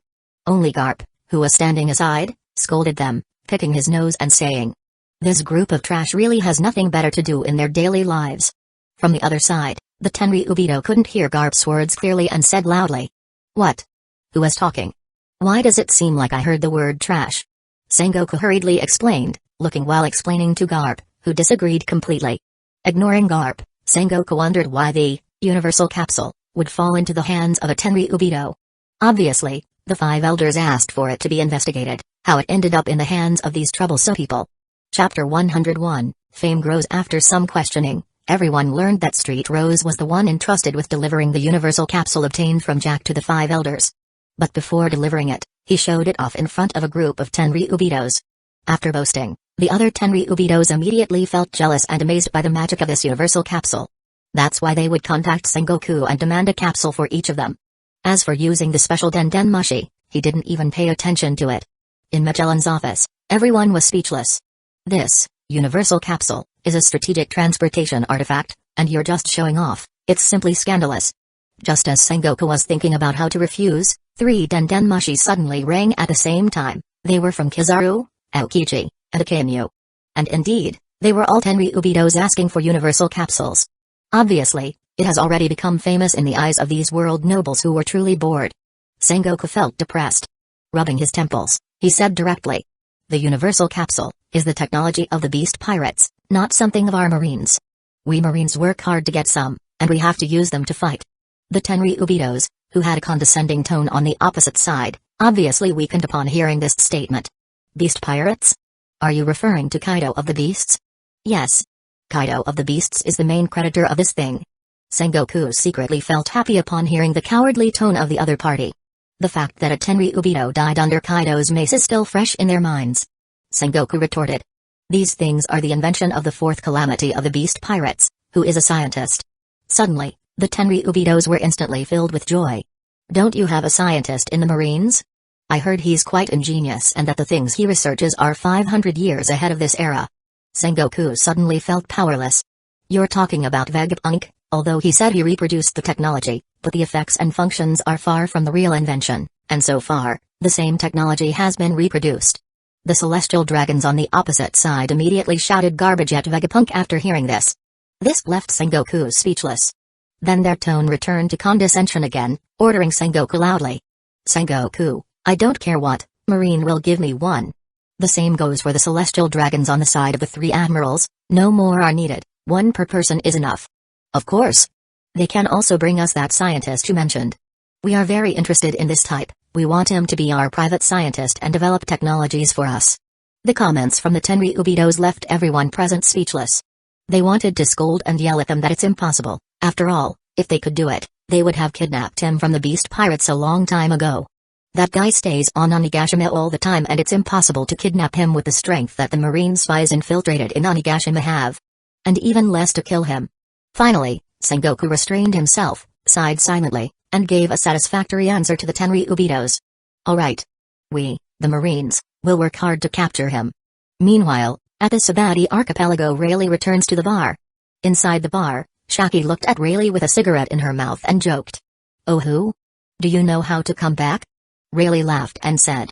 Of course I have to come back, but staying here makes me feel more comfortable and the wine here is also the best. Shaki rolled her eyes at Rayleigh.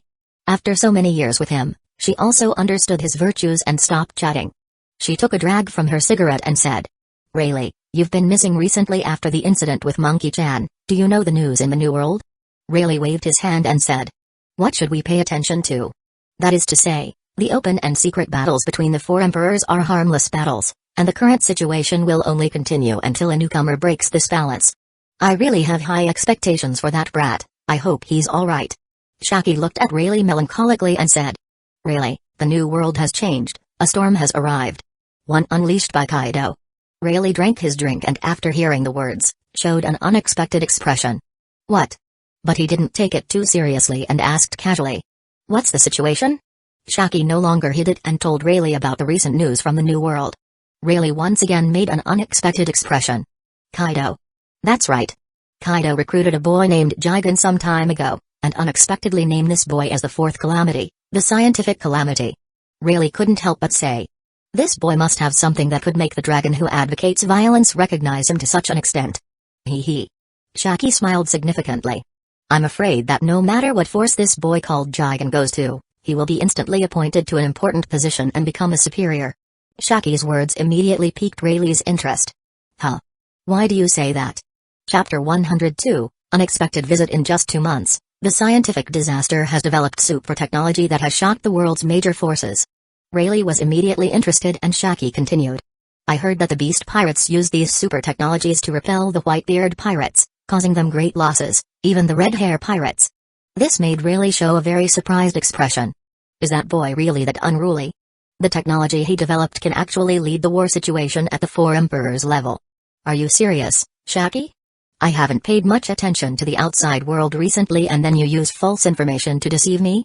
Shaki looked at Rayleigh blankly but didn't respond. The two had known each other for years, and Rayleigh knew that this time everything Shaki said was true.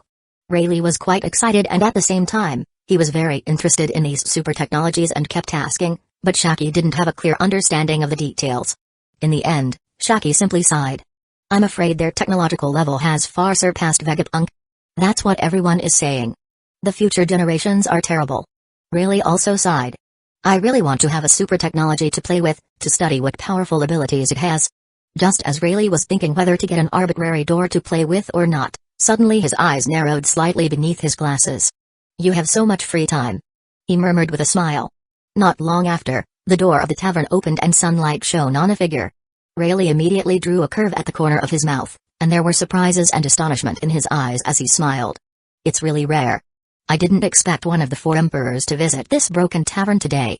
Shanks interjected. The backlight of his body disappeared, revealing his smiling face.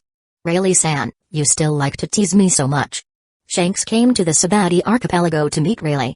After the two met, they began to reminisce for a while, and at that moment, Rayleigh was surprised.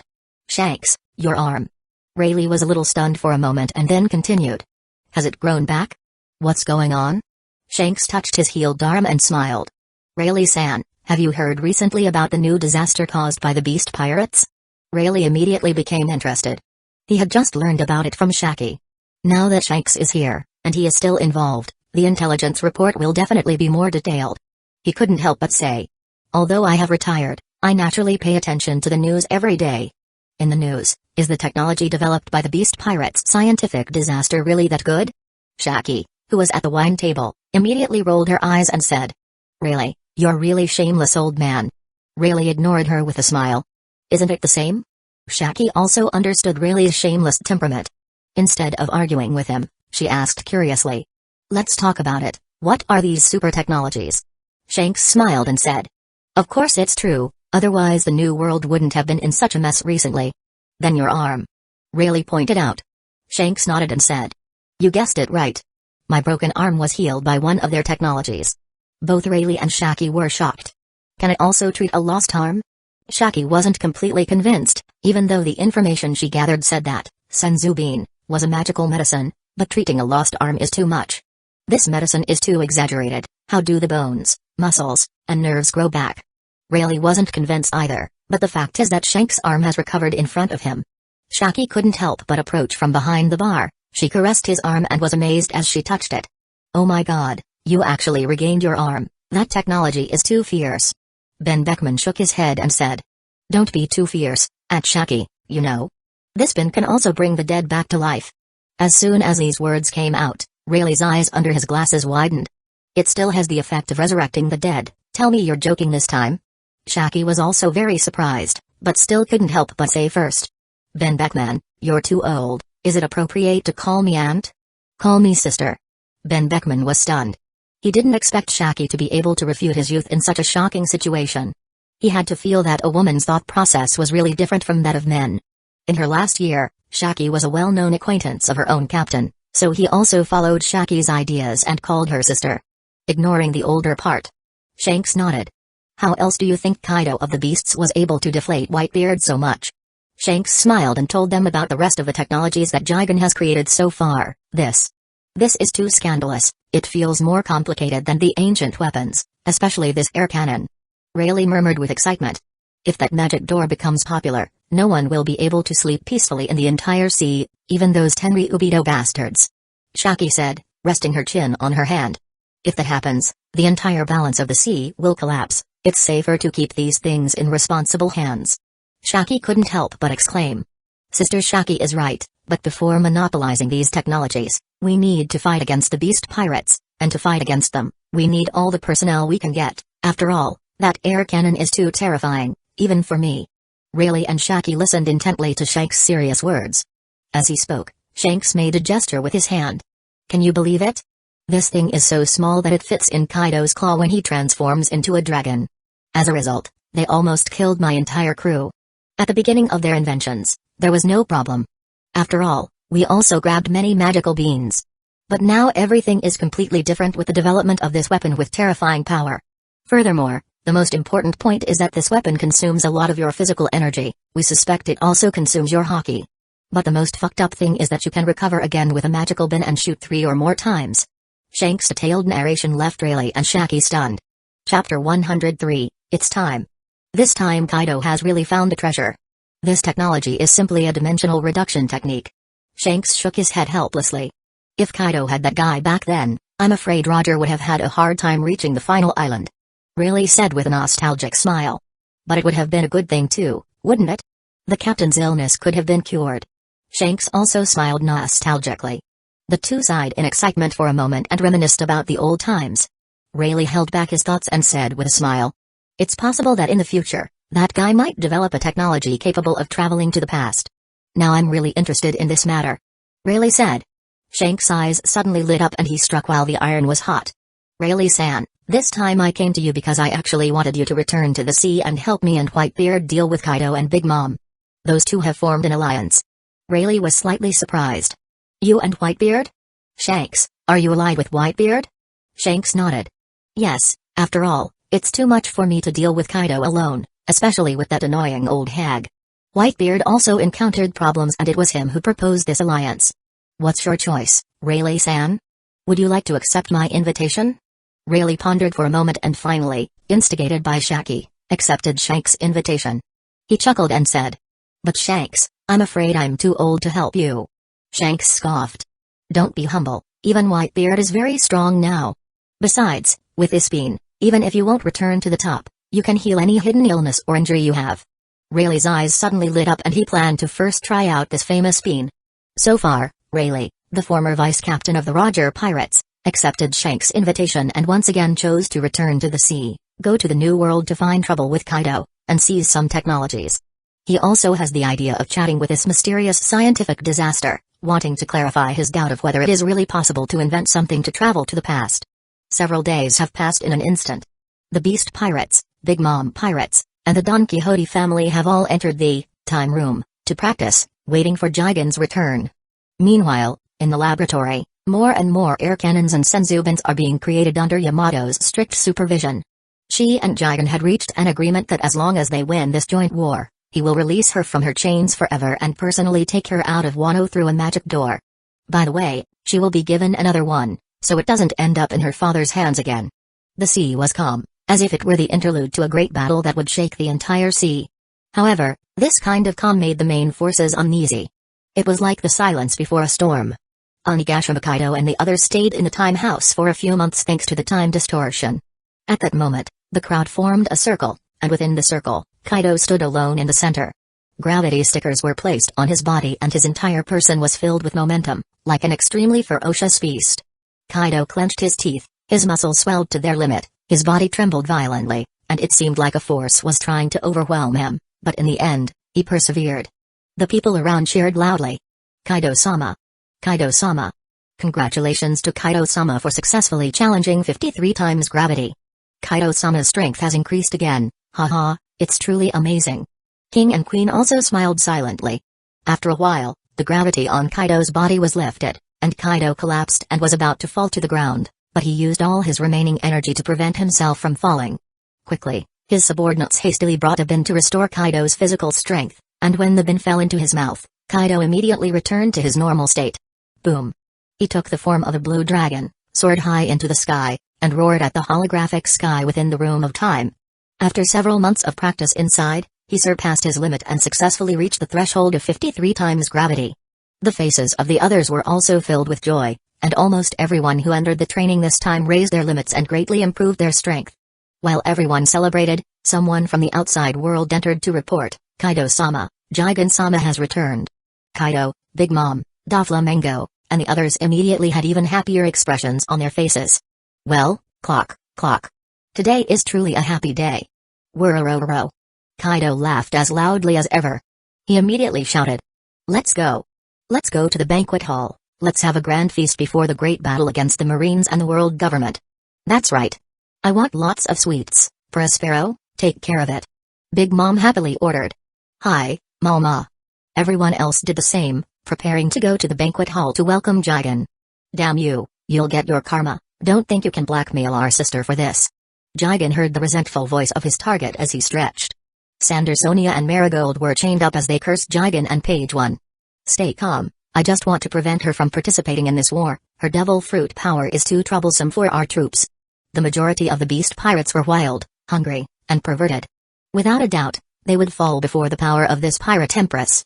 If even Blackbeard's crew members were completely defeated, who could guarantee that a large part of the beast pirates wouldn't as well? Furthermore, Jigen had no intention of being too dominant, he just wanted Hancock to join the beast pirates' cause and turn this world upside down. Additionally, his goal remained the same: to create more and more technologies until he reached enough strength to protect himself from the world government and all its secrets. Meanwhile, let's use the beast pirates as shields, as the first and second lines.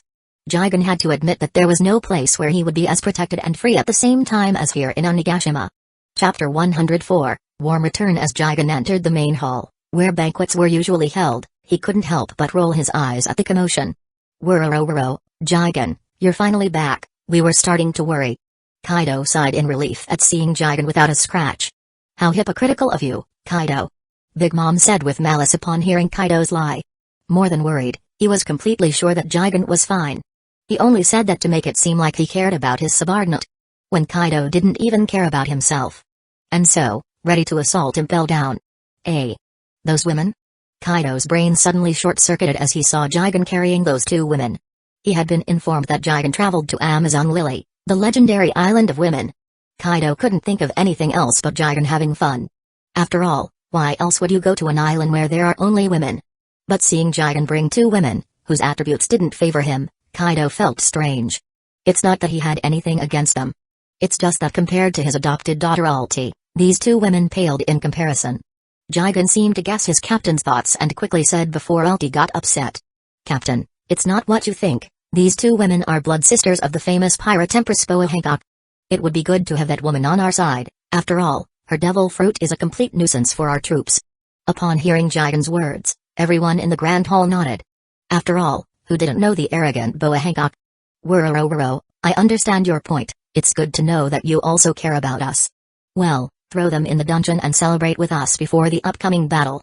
Jigen nodded and walked towards the Onigashima dungeon with Page 1. He looked forward to how the arrogant pirate empress would come begging for the release of her beloved sisters. Any other person wouldn't even think of this, but he, who knows the story, knows perfectly well the love and appreciation these three sisters have for each other. After giving the Boa sisters a good comfort, Jigen walked towards the banquet hall with Page 1. He hadn't even reached the banquet hall yet when there was a burst of enthusiastic cheers in the banquet hall. Long live the scientific disaster. At this moment, the entire banquet hall was filled with the beast pirates and Big Mom pirates. This surprised Jigen a little. What Jigen didn't know is that everyone had entered the time room to train in the past few days. Basically, the strength of these people has improved tremendously, which makes them sincerely grateful to Jigen, the inventor of the time room. However, Jigen didn't take it seriously. With a smile on his face, he waved his hand to greet everyone and approached the stand in the banquet hall. This place was originally a stage for everyone to be entertained and enjoy opera, but now it has turned into a showcase of technology for Jigen. Kaido broke the threshold of 50 times gravity in the time room, and the gravity he could withstand reached 53 times, which made him very happy. The training of others also paid off. Their physique, reflexes, combat experience, hockey, swordsmanship, control of their devil fruit. Everything has improved in every living being that entered the time room while Jigen was away. This made them feel extremely grateful to Jigen, who developed the time room. So they all expressed their desire to go to the banquet hall to meet the scientific disaster. Amidst the enthusiastic applause of the crowd, Jigen stepped onto the stand in a daze. He didn't understand why these people were so excited today. Below, Big Mom couldn't wait to ask. Jigen, how are you doing this time? Jigen touched his nose and said proudly. Although I've been away for a few days, there's enough for everyone. Jigen knew what this troublesome woman was referring to. That being said, he took out the universal capsule and took out more than 10 air cannons, not only air cannons, but also a bunch of bins and various other capsules, so that not only the beast pirates, but also the Big Mom pirates and the Don Quixote family could have various toys as well. Kaido looked at so many objects and laughed heartily. At this moment, he felt more and more that Jigen was his lucky star. Even Doflamingo was excited. He felt that joining the Beast Pirates Alliance this time was indeed the right choice. As for whether the Marines will get angry and strip him of his title as 7 Warlords of the Seas, he will simply ignore this for now. There is currently a more profitable business than ruling Dressrosa. After all, strength comes first. Strength is everything in a world like this. Big Mom was the most excited of the three. She jumped and stomped on the cabin with her huge body, shaking the entire cabin. Mama! Mama, you're really amazing, brat. I feel like I'm falling in love with you. Jigen felt his hair stand on end upon hearing this expression. That being said, Big Mom wanted to lift Jigen up again, but this time Jigen easily avoided it. Jigen's heart was filled with fear. This giant woman was so excited that if she accidentally pushed too hard, she would break several bones. Auntie. Jigen hastily stopped the ant, distracting her thoughts and saying, "Don't get too excited, don't get too excited. I have another good thing exclusively for you." Chapter 105, Prelude to War. With that said, Jigen quickly brought out a random door to avoid the risk of bone fractures.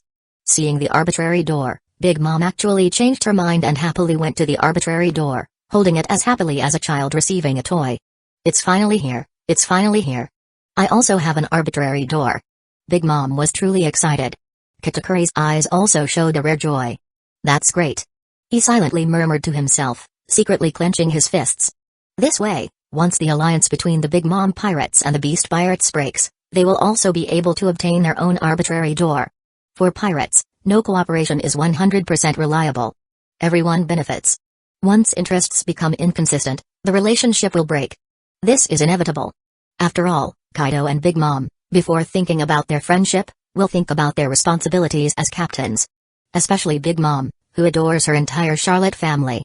Jigen laughed on stage, looked at all the Big Mom pirates, and said, "As long as you sincerely cooperate with us Beast Pirates, the benefits in the future will naturally be indispensable. Don't think that my capacity limit is just this simple door. With time, the things I create will blow your capacity for understanding." Everyone was excited by the speech. Big Mom held the arbitrary door and didn't care at all. She laughed and said, "Jigen, what are you talking about? Kaido and I are old friends, and we will definitely not do anything that violates the interests of both parties and breaks the alliance. Of course. The most important thing is that I don't want to lose the alliance with someone like you." Everyone in the Big Mom pirates applauded for what their mother said. However, among the crowd below, Doflamingo was very jealous after seeing this scene. He obviously also wanted a door. After thinking about it, he asked, "Jigen-san, how much does this arbitrary door cost for my Don Quixote family?" Big Mom bought it for 2 billion Baileys. Jigen said directly, not hiding it. He knew this guy was loaded with Baileys. 2 billion Baileys were nothing for someone who does big business with the Marines, the world government, the underworld, and pirates. When Doflamingo heard this, he suddenly felt a fire in his heart, smiled, and respectfully said, "Jigen-san, since Big Mom was able to buy it, can you also sell it to our Don Quixote family?" He also feels a lot of envy for this. First of all, he is a weapons dealer. The magic door can provide him with convenience and make his business more prosperous. Don't underestimate that this is just to improve transportation efficiency. The distribution of transportation directly depends on how big the market can be. Secondly, he has now joined the Beast Pirates camp and is hostile to the most terrifying power in the sea. The world government and the Marines. Although he hasn't clashed face-to-face with the Marines yet, it's only a matter of time. Once they take away his 7 Warlords of the Seas title, the arbitrary door is to protect him and his family. An artifact that will prevent his immediate capture. However, Jigen directly rejected him at the stand and laughed. "Joker, your contribution to the Beast Pirates is seriously insufficient, not as much as Big Mom's, you're still behind. When you have contributed enough, not only can you obtain it, but you can also buy up to 2 doors." This made Doflamingo's face suddenly feel a little disappointed and excited at the same time. Compared to Big Mom, he couldn't compare to her in terms of his own strength or the power of his subordinates. It's a bit difficult to contribute enough to the Beast Pirates.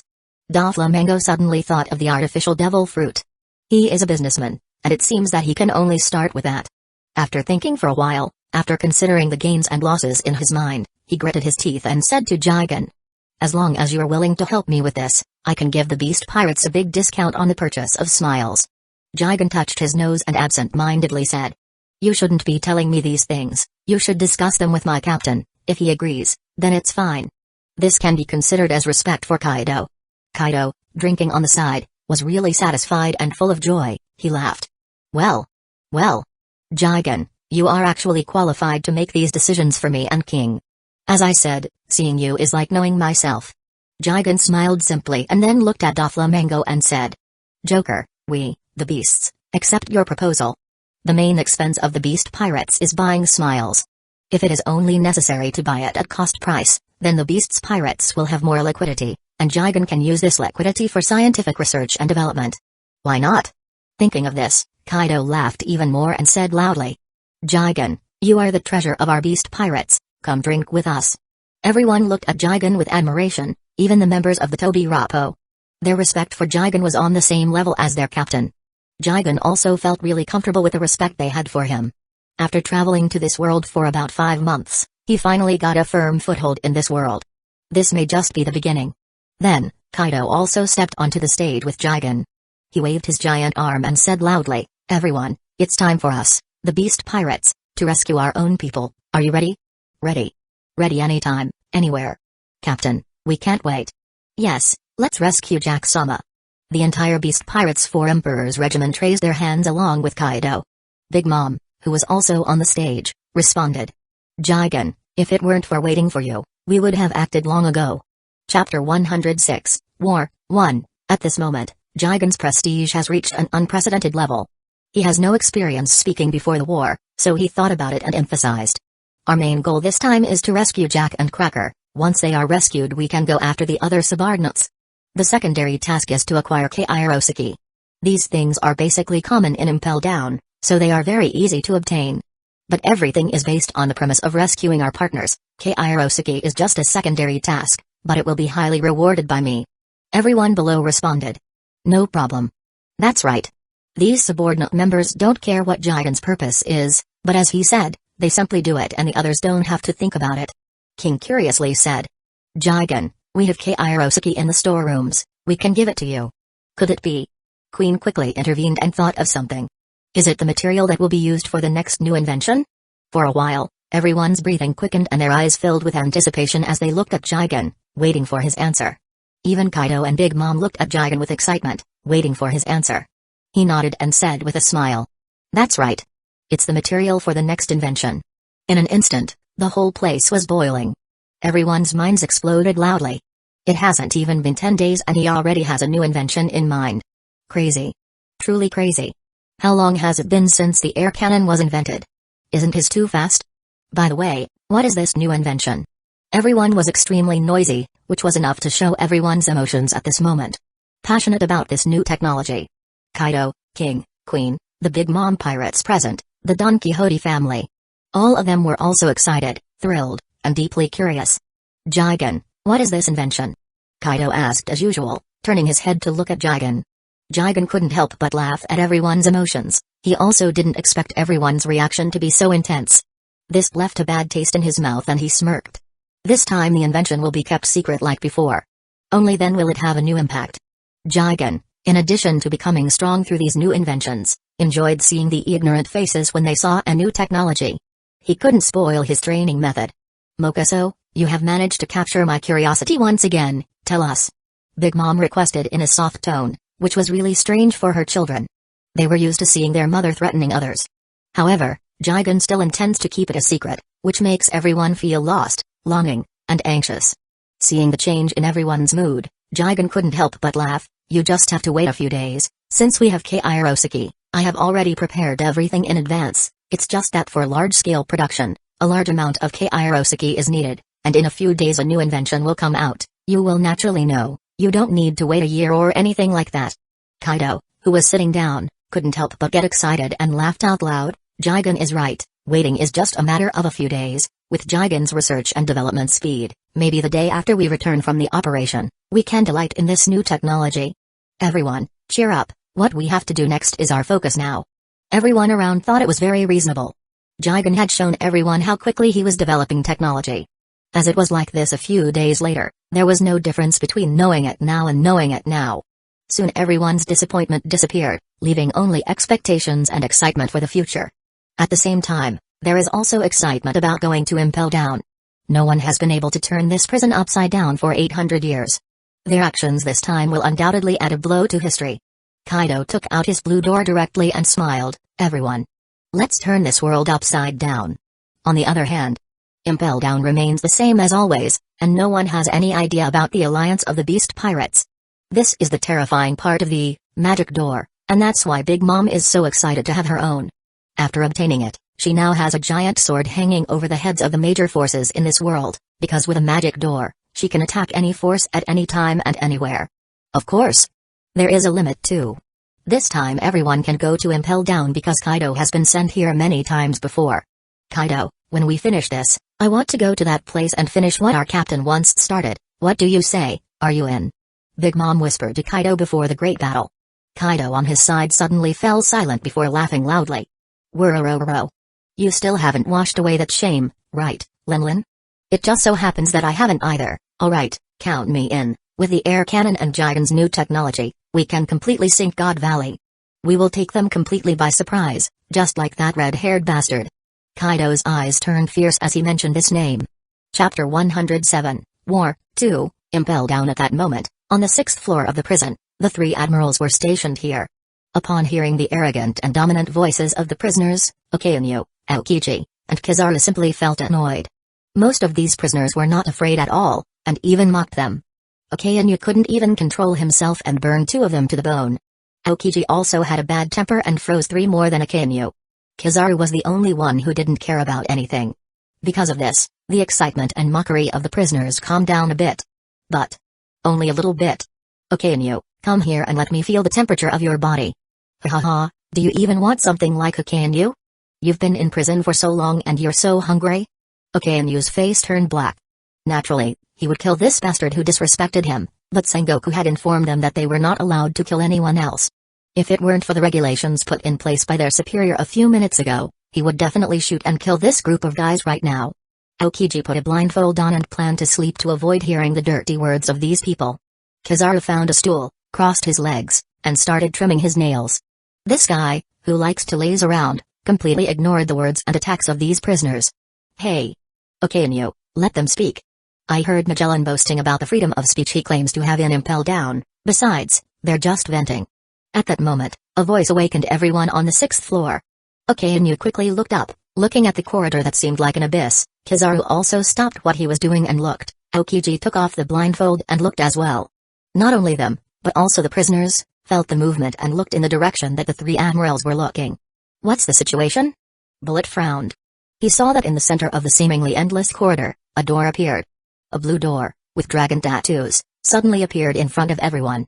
All the prisoners were stunned for a moment, their eyes filled with horror and they didn't understand what was happening in front of them. Why did a door suddenly appear? Red Earl was puzzled. The pupils of the 3 admirals instantly shrank, they had an idea of who it could be. He's finally here.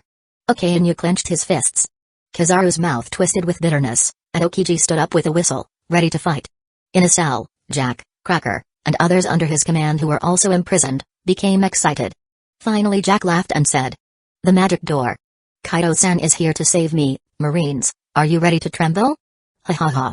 Everyone around heard Jack's words. Bullet, red URL, Tsiryu, burned eye.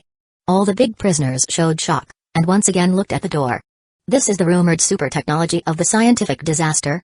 Magic door, also known as arbitrary door, meaning the door that can go wherever you want, anytime, anywhere. It's a bit scary to appear directly on the 6th floor of Impel Down without any warning.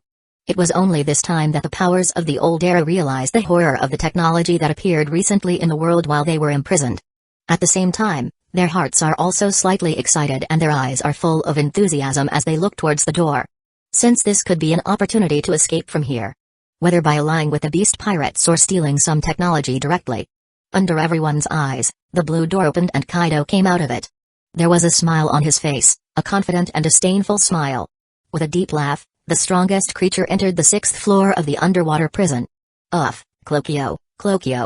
Kaido smiled as he stretched his old muscles and looked around. I really miss this place, especially causing chaos. Then he looked at an old acquaintance. Hey.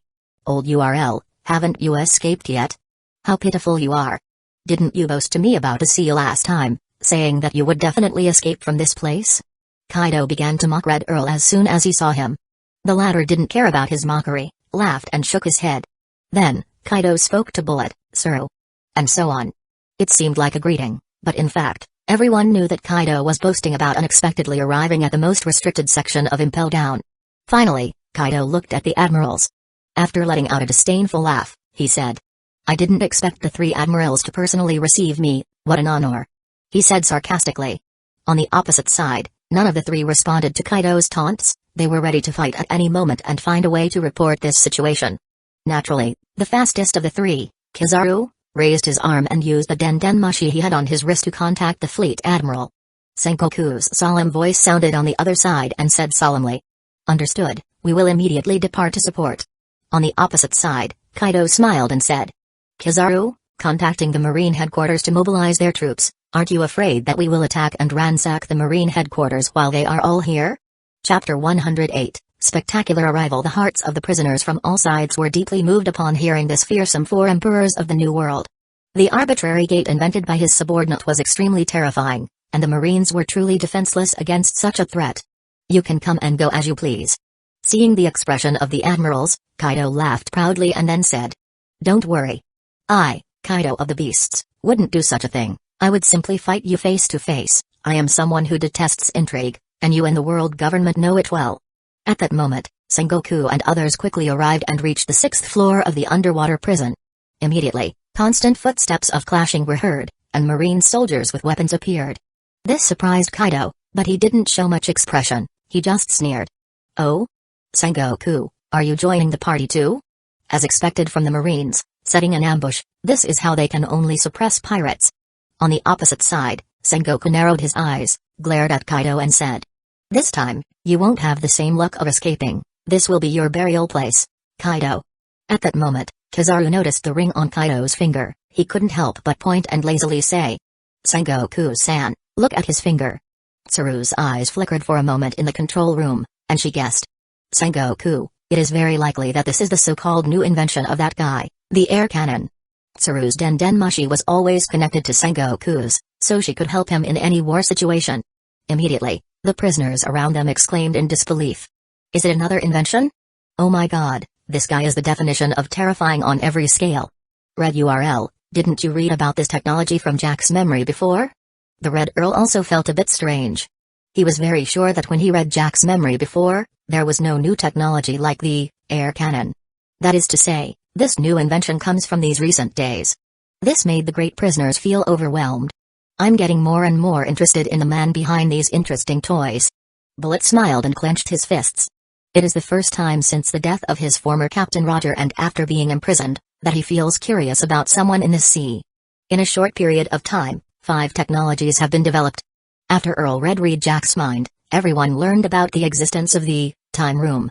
So when they hear that there is a new technology, naturally they are surprised. Developing a new technology is like playing house for the scientific disaster of the beast pirates. Just as everyone was amazed by the new technology, another random gate appeared between the difference in the different corridors. Big Mom and Doflamingo also entered the 6th floor of the underwater prison. Big Mom had her characteristic clothes, while Doflamingo dressed for the occasion. The same outfit, but with a different color, with a dark violet tone and blood-red glasses. As for Big Mom, she traveled through Doflamingo's gate, which curiously he had entered Impel Down before. It was the first time that Big Mom arrived at Impel Down and she couldn't help but feel a little curious. She looked around and saw some familiar faces in the prison that she hadn't seen in many years. She couldn't help but laugh. "Mama! Mama! It's really a shame to see how many renowned figures that once terrified the New World are reduced to cockroaches behind the cells of this prison."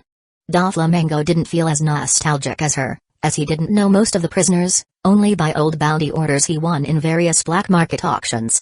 On the Marine side, he directly confronted the 3 forces. Sengoku narrowed his eyes and soon, from different directions, more and more Marines appeared. Garp, Zephyr, Momousagi, Dolphin, and many other strong men appeared as they took tactical positions against the beast pirates. Finally, Magellans, the prison director, also led the guards onto the stage. In a short period of time, the originally empty corridors of the 6th floor were crowded with Marines and Impel Down guards. The Marines formed a siege situation and surrounded the enemy forces.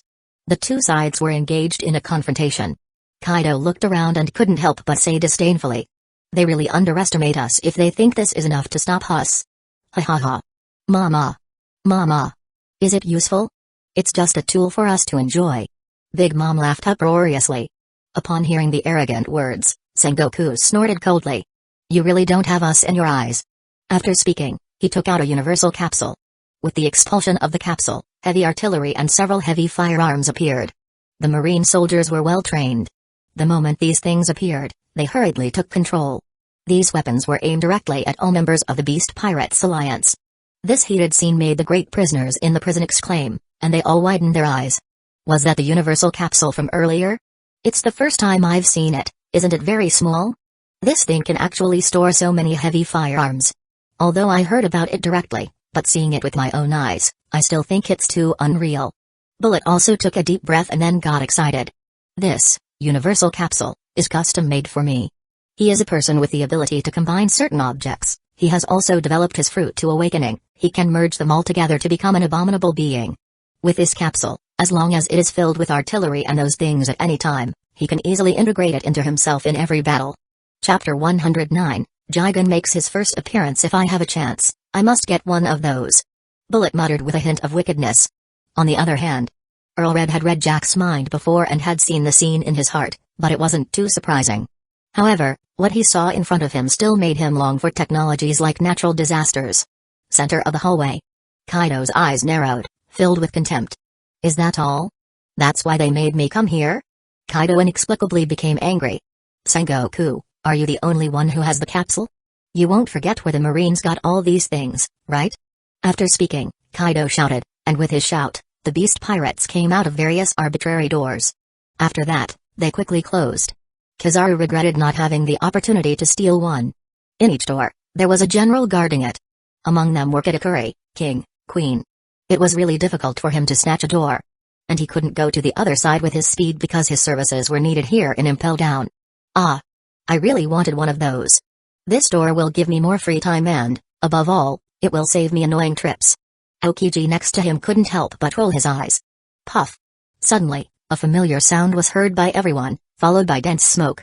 As the smoke cleared, more heavy turrets than the Marines appeared, along with many more heavy firearms, which were much more numerous than the Marines. The surrounding great prisoners exclaimed again and again, only to feel that the current battlefield is completely different from what it used to be. These people really forgot where they are, right? A prisoner couldn't help but exclaim in fear when seeing the two sides ready to face each other. This capsule is really a strategic artifact, Count Red said excitedly. And with the appearance of the members of the Beast Pirates, a voice suddenly resonated, Brother Jack, I am here to save you. The voice immediately shook Jack in the prison. He looked at the place where the voice appeared and saw the familiar voice and shadow. Indeed. It was his brother, Jigen. Jack was excited. He dragged the shackles on his body and shouted with ecstasy.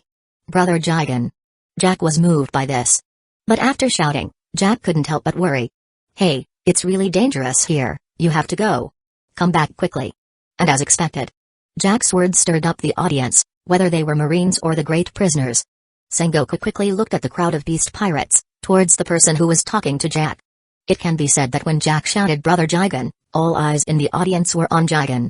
Jack has boasted so much about him that everyone on the 6th floor of Impel Down knows that Jigen is the name of the scientific disaster. The man who has caused an even greater uproar than Roger. Natural disaster. Sengoku's heart was turbulent. He had met Jigen and seen the man who brought great changes to the whole world in the past 2 months. Unexpectedly, he was young, too young. If at this age he is capable of so much, I wouldn't want to see what the future of this sea would be like if he is left unchecked. In the prison, the prisoners were also very excited. After seeing Jigen's appearance, the powers were very surprised. He's so young? Everyone had the same question in their heads. How can so much intelligence fit in such a young mind? Who hasn't even experienced the world yet? Earl Red had seen Jigen's appearance in Jack's memory, and he wasn't too surprised, but seeing him in person, he could see how young the boy was. This powerful scientist who is now causing a storm in the outside world has finally shown his face to the world. And precisely in Impel Down. Undoubtedly his appearance was grand. Okainu, Aokiji, Kizaru, Garp, Saru. They were all completely speechless. They still couldn't believe the scene unfolding before their eyes. They couldn't believe such monstrous talent in research in the body of a brat. Kizaru said with a yowl. If old Vegapunk were here, he would hide in a room and cry. Even he with so much knowledge had to be divided into parts. I don't want to know how much knowledge this kid has. Before, Vegapunk was very confident in telling him. The scientific disaster of the beast pirates must be an old scholar, much older than me, Who knows what methods he has to stay alive until now, after storing so much knowledge. But seeing him now, he is young, too young. Too young to shake the sea as he already is. Everyone in the Marines was also shocked. After all, they finally saw the true face of the scientific disaster. Some even had the urge to ask for an autograph and make friends with him. Okainu, on the other hand, for the first time thought the same as his superior, Sengoku. If they capture him, the world situation will take an extremely favorable turn for the Marines. However, for now, the battle was imminent, so they had to suppress the excitement in their hearts and focus on finally finishing off the beast pirates. It was time to restore the world's balance. Suddenly, Okainu's eyes vaguely looked at Doflamingo in the distance. His tone was extremely cold and he said angrily, "Doflamingo, you're really brave." MHMHMHMH. With a sneer of disdain, Doflamingo mocked.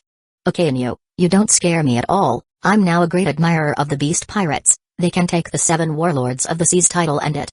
Chapter 110, in Impel Down, 1. Doflamingo didn't hesitate at all. After all, he has seen the beast's pirates in a new light. This made everyone in Manaford look extremely ugly. Okainu laughed angrily and mocked. "You really lost the pride of the Tenryubito." The prisoners around immediately became interested when they heard this. Although many of them were powerhouses from the old era, they didn't know Doflamingo, but when it came to celestial dragons, the world's #1 nobles, everyone was very excited. Happy to join in the fun. Both Kaido and Big Mom couldn't help but look at him to see how he would respond. The truth was that it seemed like he had been stabbed in the deepest pain of his heart. His expression became a bit painful, he furrowed his brows and the blue veins between his eyebrows twisted to express his anger. Pride of the Tenryubito. Hee hee. Doflamingo suddenly let out an unintelligible laugh, with a slightly eerie smile. At first, this group of trash still accepted his father's request to return to Holy Land. Is it still necessary to reduce him to his current situation? Do you still need to go over those painful memories of the past? Do you still need to endure the pain of killing his father and younger brother? Now, how could anyone tell him about the pride of the celestial dragons? Truly a great joke. The sadness on his face turned into a grim smile, his eyes beneath the sunglasses were like a demon. He raised his hand, the air cannon on his index finger aimed at Akainu, and it fired in the next second. At first, the surrounding major prisoners didn't pay too much attention to this air cannon.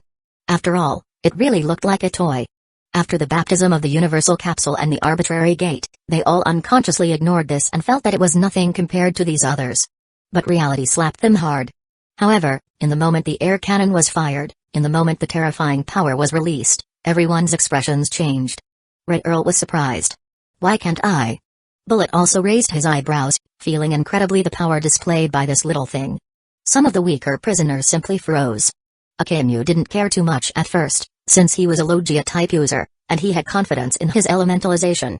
Only as the attack approached, his pupils suddenly shrank and he felt a deep danger. As an admiral, in the moment the thought arises, his body instinctively made an evasive action, but because the distance was too close, he still got hit head-on. Immediately, Okainu's shoulder disappeared with half of his arm, and hot magma constantly flowed from his broken wound. Both Okiji and Kizaru were surprised to see this scene. "Hey! Did he get hurt?" Kizaru couldn't believe it. Both of them are strong in their fruit abilities, and they know very well that in the moment the attack was about to hit Akainu, Okainu elementalized his body, but still got injured. Okiji couldn't help but look at the air cannon on Brother Ming's finger, his eyes were very serious. One must know that Akainu, who developed a very powerful Logia fruit, whenever he is attacked, as long as he elementalizes beforehand, even if the attack brings Haki, it is difficult to cause him damage. Unless it is a strong or superior Kadri. But right now he's just a Doflamingo. He can't even last more than 10 minutes fighting against any of them. Everyone saw as Okainu's body slowly twisted and the magma began to reform his body. However, at the end of the reform, there was still a serious wound on his shoulder, causing his blood to flow continuously, making Okainu's face extremely ugly. Bastard! He gritted his teeth, not expecting someone like Doflamingo to injure him, and the wound needed to be treated in time, otherwise, too much blood flow would have a great impact on him later. Without thinking twice, he took out a bean and ate it. No one around commented on the magic of the Senzu bean, which could quickly heal the wound, as everyone's attention was drawn to the air cannon on Doflamingo's finger. How powerful is this toy-like thing? Too outrageous. Doflamingo actually injured an admiral with a single shot. All the prisoners are characters from this era and they understand perfectly well how big the gap in strength is between the two. And it turned out that a mere invention could allow Doflamingo, A mere 7 warlords of the seas, to injure a KNU with a single blow. Fortunately, a KNU has evasion. Otherwise, if he hits a vital part like the heart or head, wouldn't it mean a one-shot kill? A dead admiral? Everyone was in complete shock. Although the powers from the ancient era didn't understand Doflamingo's battle level, which has risen in the past 10 years, that didn't stop them from being shocked by this air cannon. They are all battle-hardened powers and none of them are simple characters. Naturally, they know not to underestimate the strength of those who can become admirals of the Marines. Even they themselves cannot guarantee that a single blow can reach the rank of admiral. Bullet's heart trembled and he said a little excitedly, "If I could use my devil fruit ability to fuse with this weapon, wouldn't it be unstoppable?" On the other hand, the horrified expression on the Red Count's face was beyond words. Sweat appeared on his forehead and he couldn't help but exclaim. Such a seemingly simple device actually combines the abilities of Conqueror's Hockey, Armament Hockey, and Devil Fruit. But that's not the most terrifying point of it. This even exceeds the scope of Observation Hockey, meaning it can interfere with your prediction, although for the strong it only slightly interferes, but the danger is there. After all, a small difference in battle power can decide a fight between two powers. Everyone around was stunned when they heard this statement. Sengoku looked at Garp and asked, "Is what the Red Count said true, Garp?" In the Marines, the most well-versed in armament hockey is Garp, so Sengoku's question was well-founded. Garp smiled ironically and solemnly said, "Yes, it is." Chapter 111, in Impel Down, 2, Sengoku looked deeply at the air cannon on Doflamingo, Kaido, Big Mom, and others' fingers, and muttered, "The scientific disaster has put in more effort than we thought. Its level of danger is no longer a joke.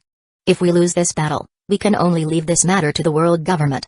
I can't keep sending my troops to commit suicide just to steal small amounts of Senzubins and universal capsules, not to mention that door that we haven't even been able to touch."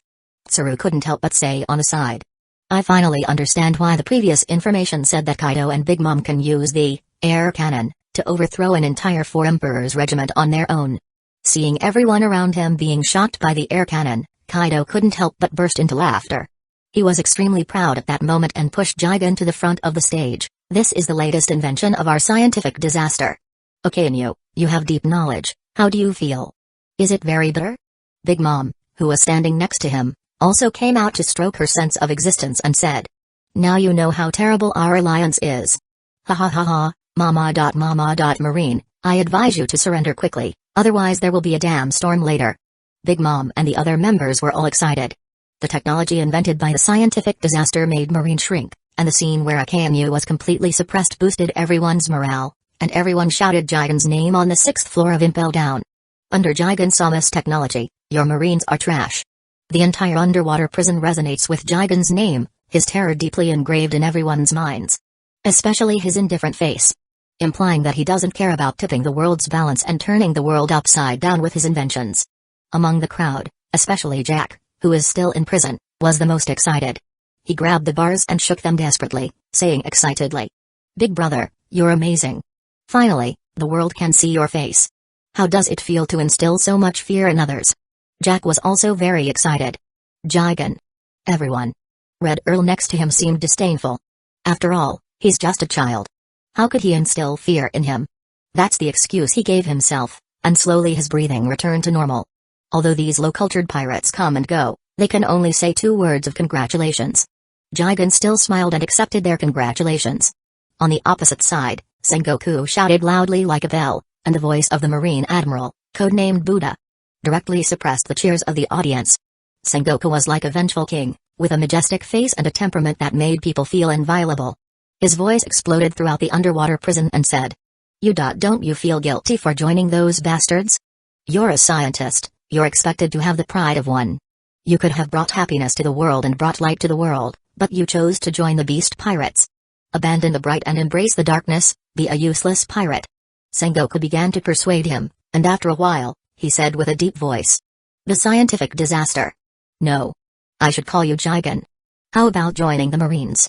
We, the Marines, will definitely give you the best treatment, and your inventions will live on forever in the hearts of everyone.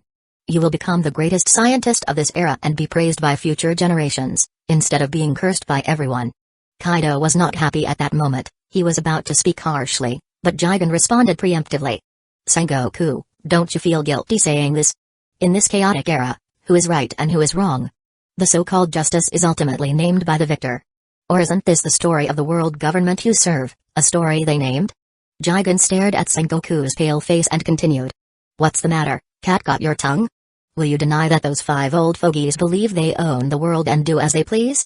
What happened to God Valley before that battle? Will you deny that it was a killing field for those disgusting Tenryubitos to have fun killing innocents? Where were you at that time, or at Ohara, the biggest genocidal incident by the Marines in conjunction with the world government? Suddenly, the entire 6th floor fell completely silent. Even Kaido and Big Mom opened their eyes seriously.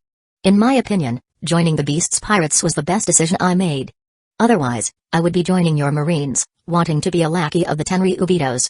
Creating innovations for their tyrannical supremacy, so they can rule for another 900 years and continue trampling on the dignity of many kingdoms, so they can keep killing innocents just because they believe they are celestial beings and should not be defiled. Gomen. Kodo Oru.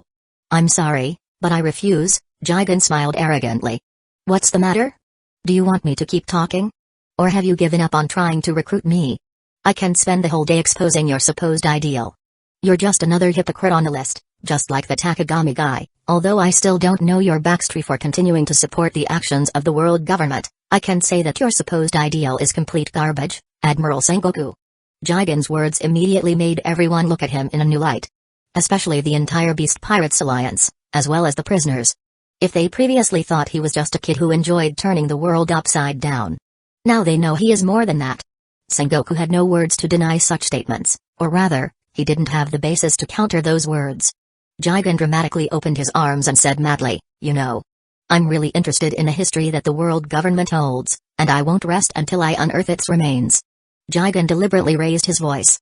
The D family has been hidden in the shadow of history. I wonder where and when they will show themselves. Who will ally with whom? Who will betray whom? Tell the Tenryubitos and marry each Ois. They will be dragged down. The number of pirates is increasing. And there is supposedly an empty seat. Sengoku widened his eyes at this. Until now, he had thought Jigen was just a brilliant scientist who was influenced by Kaido. But he never imagined that he would know so many secrets, even that. You know what I'm talking about, right? Soon it will begin. The greatest battle for supremacy in pirate history. Jigen smiled madly and brought out 2 air cannons in each of his hands. And I will be in it. Sengoku tensed up upon seeing this, but he wouldn't be the fleet admiral of the Marines if he didn't have a quick response. It's bad, everyone get away. Sengoku's robust body quickly transformed into his Buddha form. 4 bursts of power shot out from the mouths of the 4 cannons in Jigen's hands. Towards Sengoku. Boom. There was an extremely fierce collision. Conqueror's haki flashed everywhere, causing many characters to fall unconscious. Sengoku tried to stop the tremendous collision that not even an admiral could stop, but it wasn't enough. So he slowly began to retreat. Jigen had asked Kaido beforehand to fill the capacity of these 4 cannons before coming to impel down. It was as if 4 Kaidos were crashing into Sengoku. That's how Sengoku felt at this moment. Garp on the side was going to try to help, but Kaido was quick and intercepted him. Kaido, damn it, do you really intend to destroy Impel Down? The world government already has you on their list, with this you will only make headlines. Do you still remember the incident at God Valley? Don't be too arrogant, because you will pay dearly for it. Garp clenched his fists infused with haki. Garp, I don't care about that at all. I only know that today the stage is set for my dear subordinate. I must say his performance has been incredible, so I won't allow you to ruin it. Kaido smiled as he wielded his mace. Garp gritted his teeth in extreme anger. If Impel Down fell, things would become really problematic for them. Big Mom, on the other hand, also saw the intention of Kizaru, Okainu, and Okiji to help, and she also intervened. You insolent brats, why don't you play with that mama. I didn't expect Jigen to know so much about this disgusting world. He has gained another level of respect in my heart. Luckily I am on his side. Napoleon. Yes. Mama. Big Mom took Napoleon in her hands while Zeus and Prometheus positioned themselves to her right and left respectively. Alright, enough of this senseless chatter, let the show begin. Chapter 112, Jigen's Show, 1, Damn it, if I don't stop him, the entire 6th floor will flood. This guy, isn't he afraid of being buried along with Impel Down? Sengoku thought as he tried to halt the enormous amount of energy from the 4 air cannons. Obviously, he couldn't take this attack head-on, otherwise he would be left half dead. He may be the fleet admiral, but this cannon cannot be underestimated. Boom. With a look of annoyance, he successfully redirected the attack upwards. Boom. The massive collision ascended floor after floor, until it emerged from the top of Impel Down and vanished into the sky. Haha, you really caused a mess, kid. Sengoku perspired heavily as someone quickly approached him and handed him a senzu bean. Jigen, on the other hand, did not react to these words. Instead, he calmly smiled again. But I am right, aren't I? Tell me, Fleet Admiral, does this world truly belong to us, or does it only belong to the world government? Jigen's question caused a commotion throughout the underwater floor. Living in this era and becoming a great prisoner of this era. Everyone is greatly disgusted with the world government and its drastic and arrogant measures. And now Jigen mentioned that he has no interest in being a lackey for the celestial dragons, which immediately stirred sympathy from everyone. Even prisoners with high bounties applauded him. That's right. These bastards don't deserve to live in this world. They think they are heavenly beings and untouchable, but they are nothing more than monsters allowed to do whatever they please. Everyone roared, and for a while, the situation here leaned towards the side of the beast pirates. On the opposite side, the expressions of the Marines were extremely ugly. Only Garp cursed a little. He wanted to speak, but when he saw Sengoku's fierce eyes, he fell silent. What are you thinking? Sengoku whispered. Don't think foolishly now, Garp. Sengoku realized Jigen's intention to lower the morale of his army. Such a basic strategy. How could he not notice? But what bothered him the most was not that, it was that Garp had a doubtful look on his face. It is really inappropriate to doubt in a situation like this, especially for a figure like Garp, who inspires the majority of the present Marines. And then what? Garp suddenly asked. What will you do once you destroy the order of this world? From my perspective, you will only become another power addict. Garp. Silence. Sengoku clenched his teeth. However, Garp ignored him. Tell me, what do you want to do next? Garp was known for being stubborn. Jigen smiled. He truly expected this question. My captain has no interest in ruling the world. Finding the One Piece and overthrowing the world government is enough fun for him to retire peacefully. On the other hand, I would like to support forces like the Marines to create a new world system, one where they don't take orders from anyone. I will contribute all my inventions to end this pirate era completely, and I will support them wholeheartedly, just as I am supporting my captain. How about it?